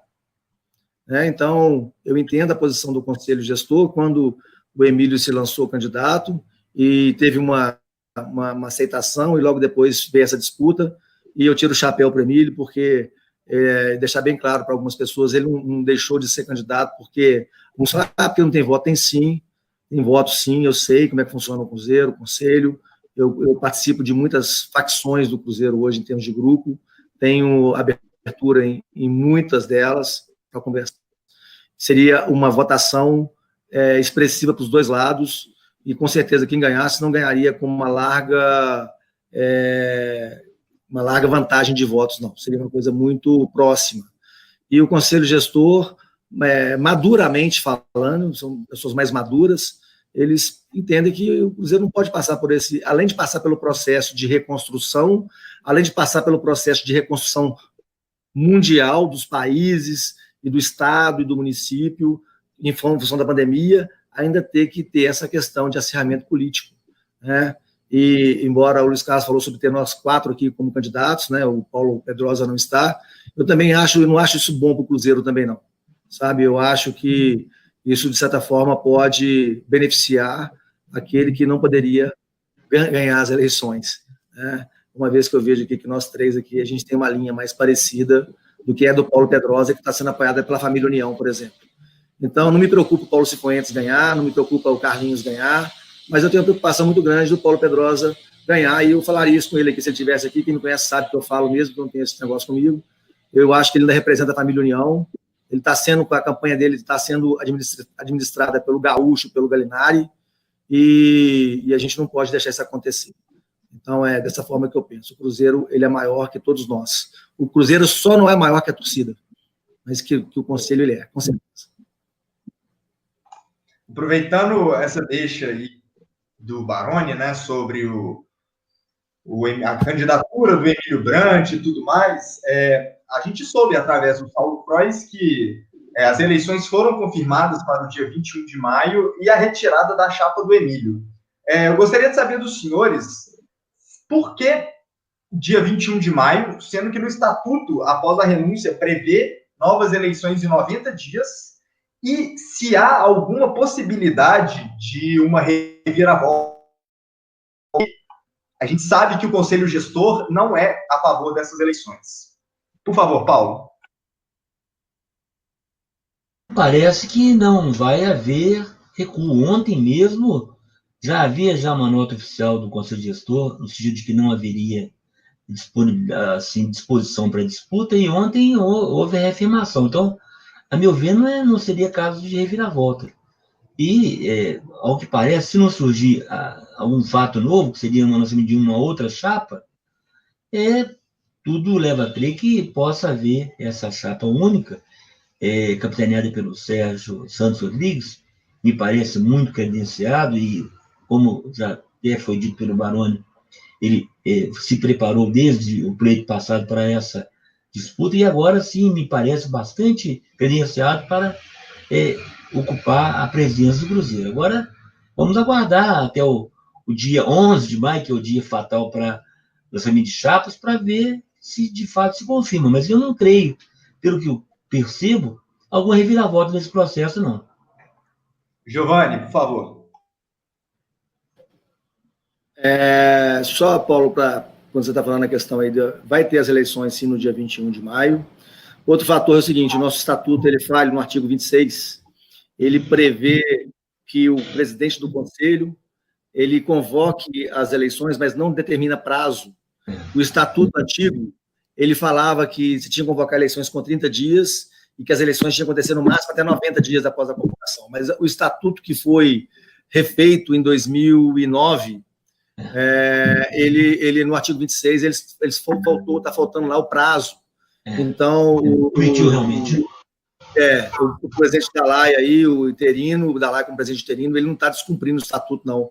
Eu até peço desculpa a ele publicamente aqui, porque eu cheguei a falar que estava descumprindo o estatuto, mas depois eu fui reler o estatuto todo novamente e percebi no artigo 26 que lá não consta prazo. Isso é uma falha do estatuto, mas então o Dalai não teria obrigação de convocar as eleições com 30 dias e nem teria obrigação de fazer com que as eleições acontecessem até 90 dias depois da convocação.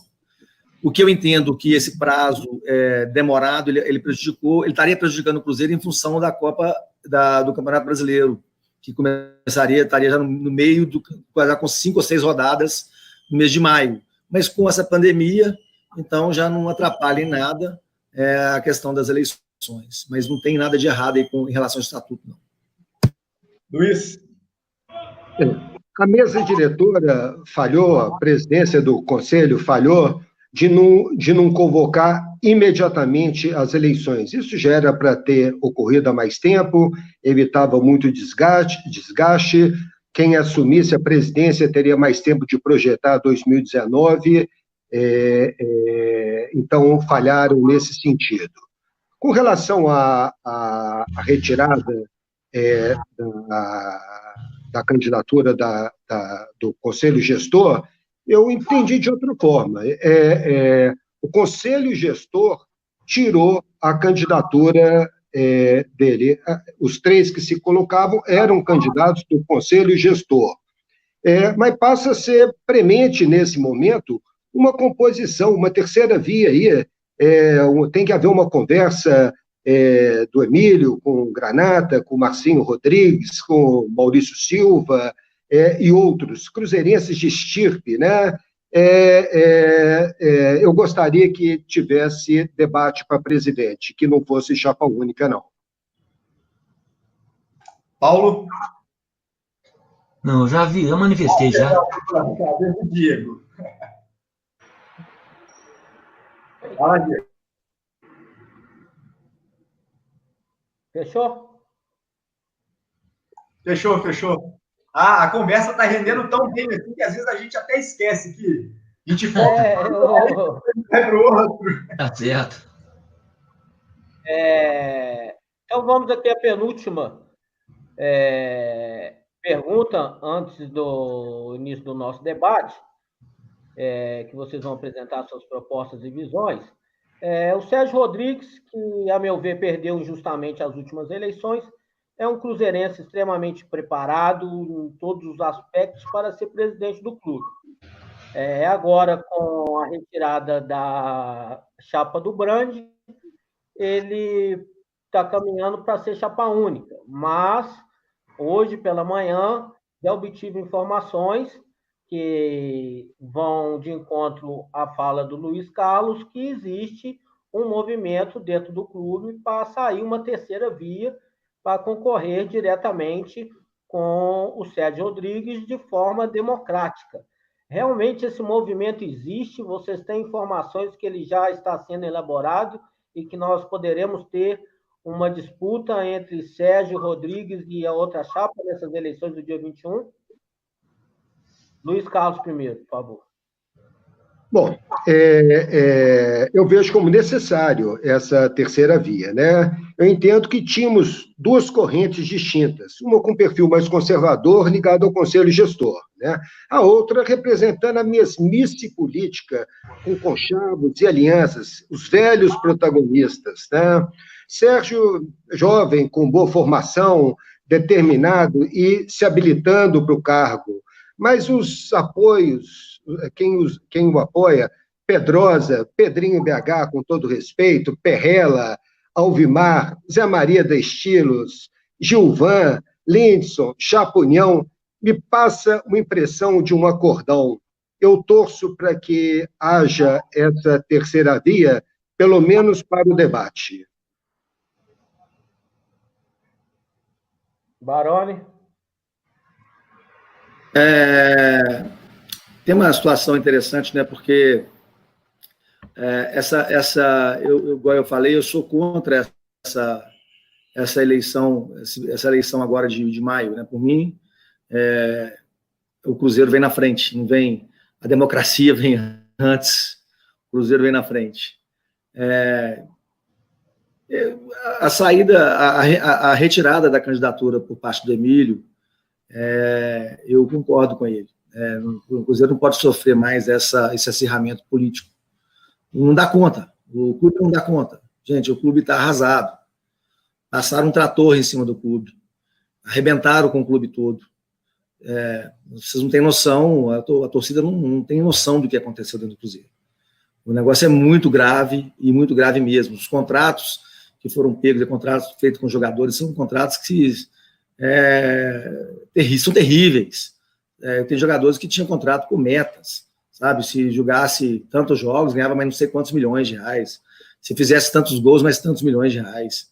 E assim, para ajustar tudo isso aí, foram vários os problemas. Então, eu tenho um receio muito grande de ter essa eleição, de ter mais uma outra candidatura, de ter acirramento e ter questionamentos, o Cruzeiro ser exposto novamente aí na mídia, negativamente, e os patrocinadores já estão passando por dificuldade em função da crise mundial aí, da pandemia, e ficarem mais ainda acuados para que possam investir no Cruzeiro, e a torcida, né, que abraçou a reconstrução, se sentia assim, as farpas serem trocadas, e tem receio disso, sabe?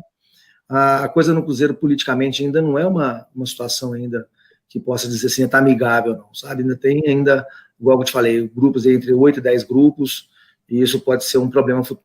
Então, na minha opinião, eu como cruzeirense, apaixonado, o Cruzeiro em primeiro lugar e depois vem o restante. Paulo Fuentes. Eu, como já havia dito que, em relação à mesa diretora do Conselho, 4 candidaturas seriam parte da democracia, então eu vejo também uma chapa única, eu também não vejo como antidemocrático, não. Eu acho que, na medida em que temos um candidato qualificado como o Sérgio Santos Rodrigues, que nos dá uma tranquilidade que possa fazer uma boa gestão, então eu acho que, comum com esse espaço com o Baroni, que até para evitar recrudescimento, polarização, que a essa altura se torna nefasta para os interesses do Cruzeiro, eu vejo assim com bons olhos e assim acho que seria interessante que viesse mesmo ser chapa única. Mas outra candidatura que possa vir a acontecer, que eu desconheço, evidentemente é direito também de quem viesse habilitar. Bom, senhores, eu vou encerrar essa roda de perguntas com uma pergunta bem objetiva, mas um pouquinho apimentada. Gostaria de saber dos senhores se a família União, como os senhores enxergam a articulação política atual dentro do clube da família União, e se é verdade que eles ainda possuem a maior parte do conselho. Por favor, Baroni.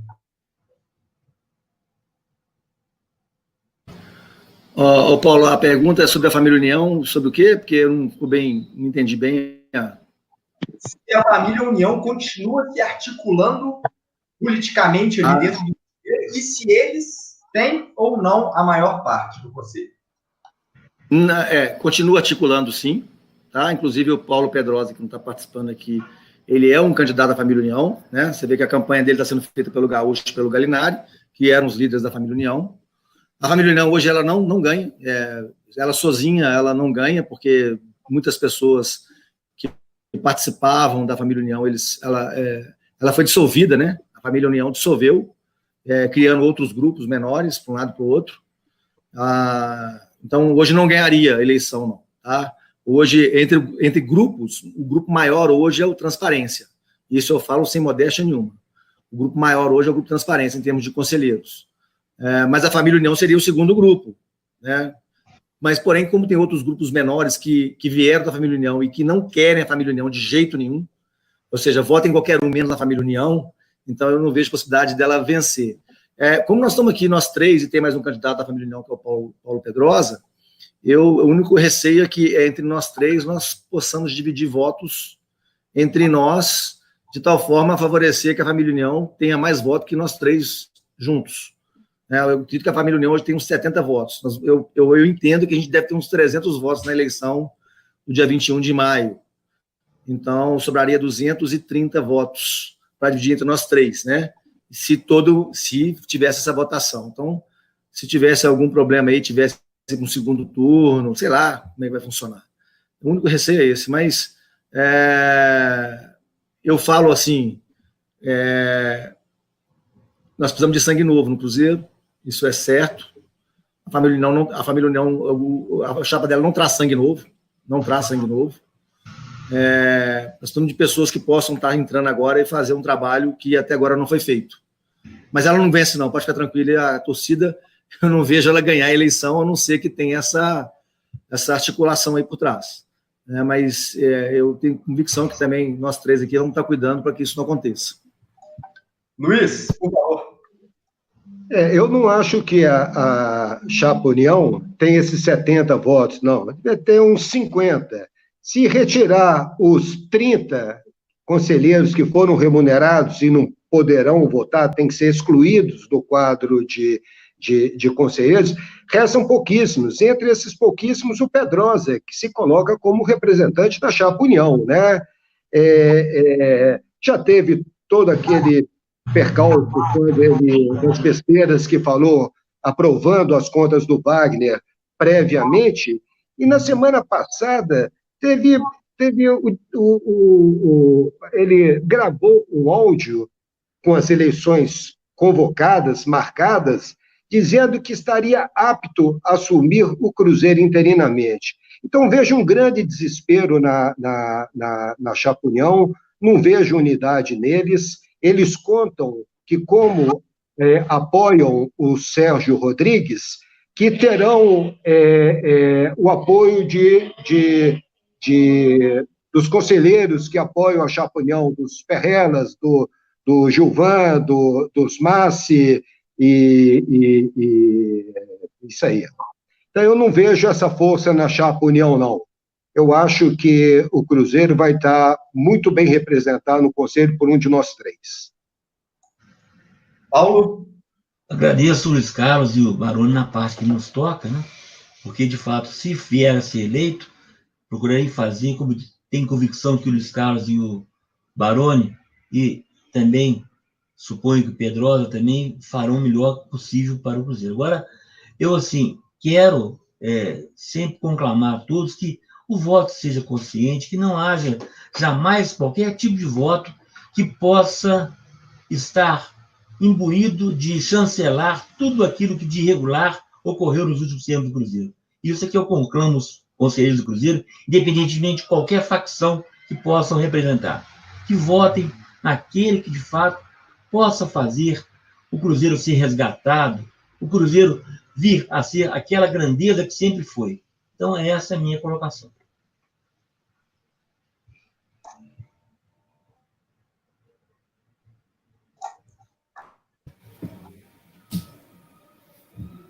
Então, chegamos aqui à nossa última pergunta dessa primeira etapa, igual tínhamos combinado no roteiro.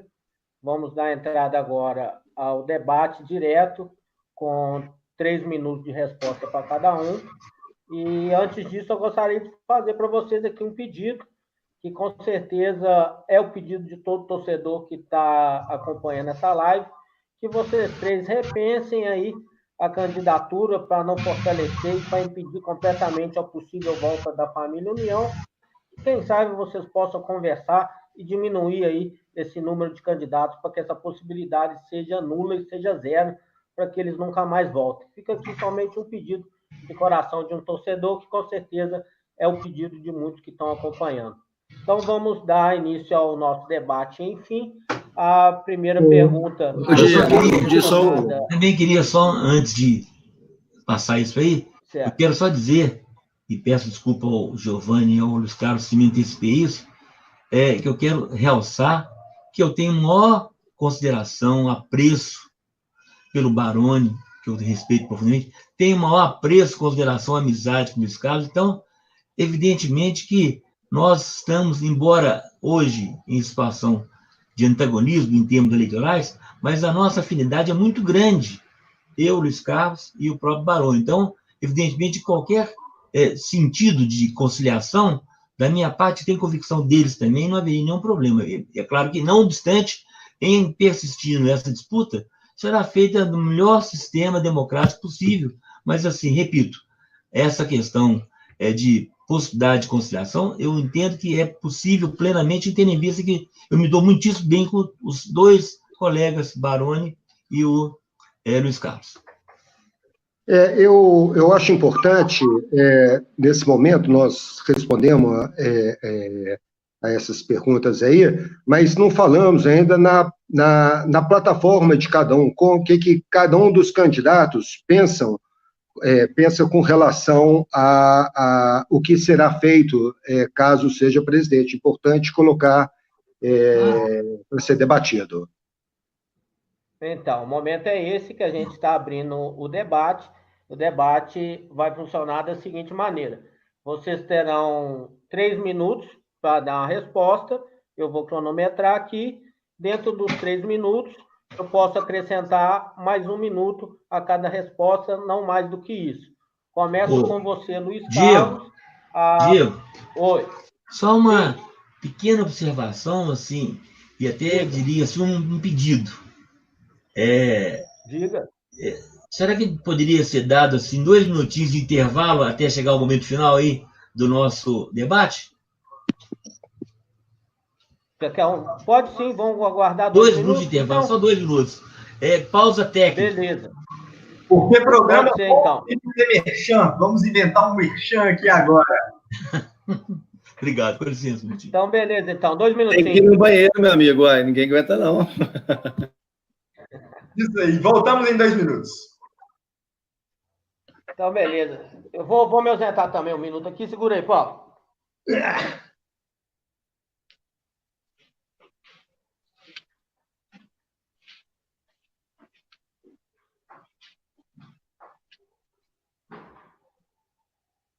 Bom, torcedor, aproveitando que eu estou aqui sozinho, né? Gostaria de lembrá-los da Clínica Solos. Se você tem aí alguma dúvida em respeito a cirurgias plásticas, qualquer coisa, se já passou na sua cabeça, eu queria muito pensar na cirurgia, nossa, meu nariz é assim, eu queria trazer minha orelha mais para trás, não sei o quê. Cara, mande uma mensagem para a Clínica Solos, que o doutor Etienne Miranda, ele está ali, ó, pronto para te responder. Ele recentemente fez uma live com um monte de clientes, um monte de gente que estava interessado na Clínica Solos, explicou, tirou todas as dúvidas, a Clínica Solos está pronta para te atender. Então, se você, torcedor cruzeirense, ou qualquer outro torcedor que estiver nos acompanhando, estiver afim, entre em contato com a Clínica Solos. Então, é isso aí. Obrigado, Paulo. Segurou a gente no merchan aí. Gostaria de deixar um recado aos torcedores que estão acompanhando a gente, que a nossa intenção dessa live, primeiramente, a ideia dela surgiu sobre esclarecer aos torcedores sobre tudo aquilo que aconteceu ano passado.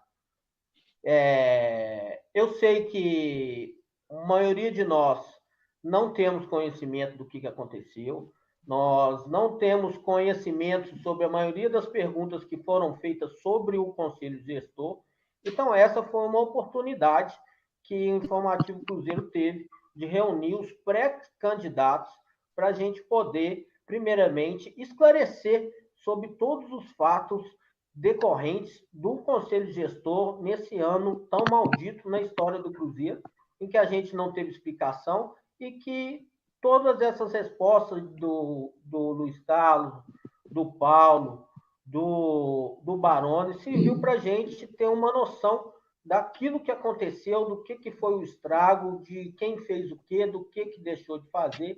E eu acredito que essa foi uma grande oportunidade que já deveria ter ocorrido há bastante tempo. Agora a gente está aguardando aqui a volta dos candidatos para a gente começar o debate, que o debate vai funcionar da seguinte forma. Serão feitas perguntas aos candidatos, que eles terão 3 minutos de resposta, com um acréscimo de mais 1 minuto. Se um candidato entrar em interlocução com o outro, por algum motivo, ele terá mais 2 minutos de resposta por ter sido citado na resposta do outro. Então, nós vamos seguir aí esse padrão dos debates presidenciais, que era muito bem feito por um grande ídolo meu, o Boechat. Então, nós vamos aguardar aí a volta de todos para a gente dar sequência e abrir realmente o nosso debate e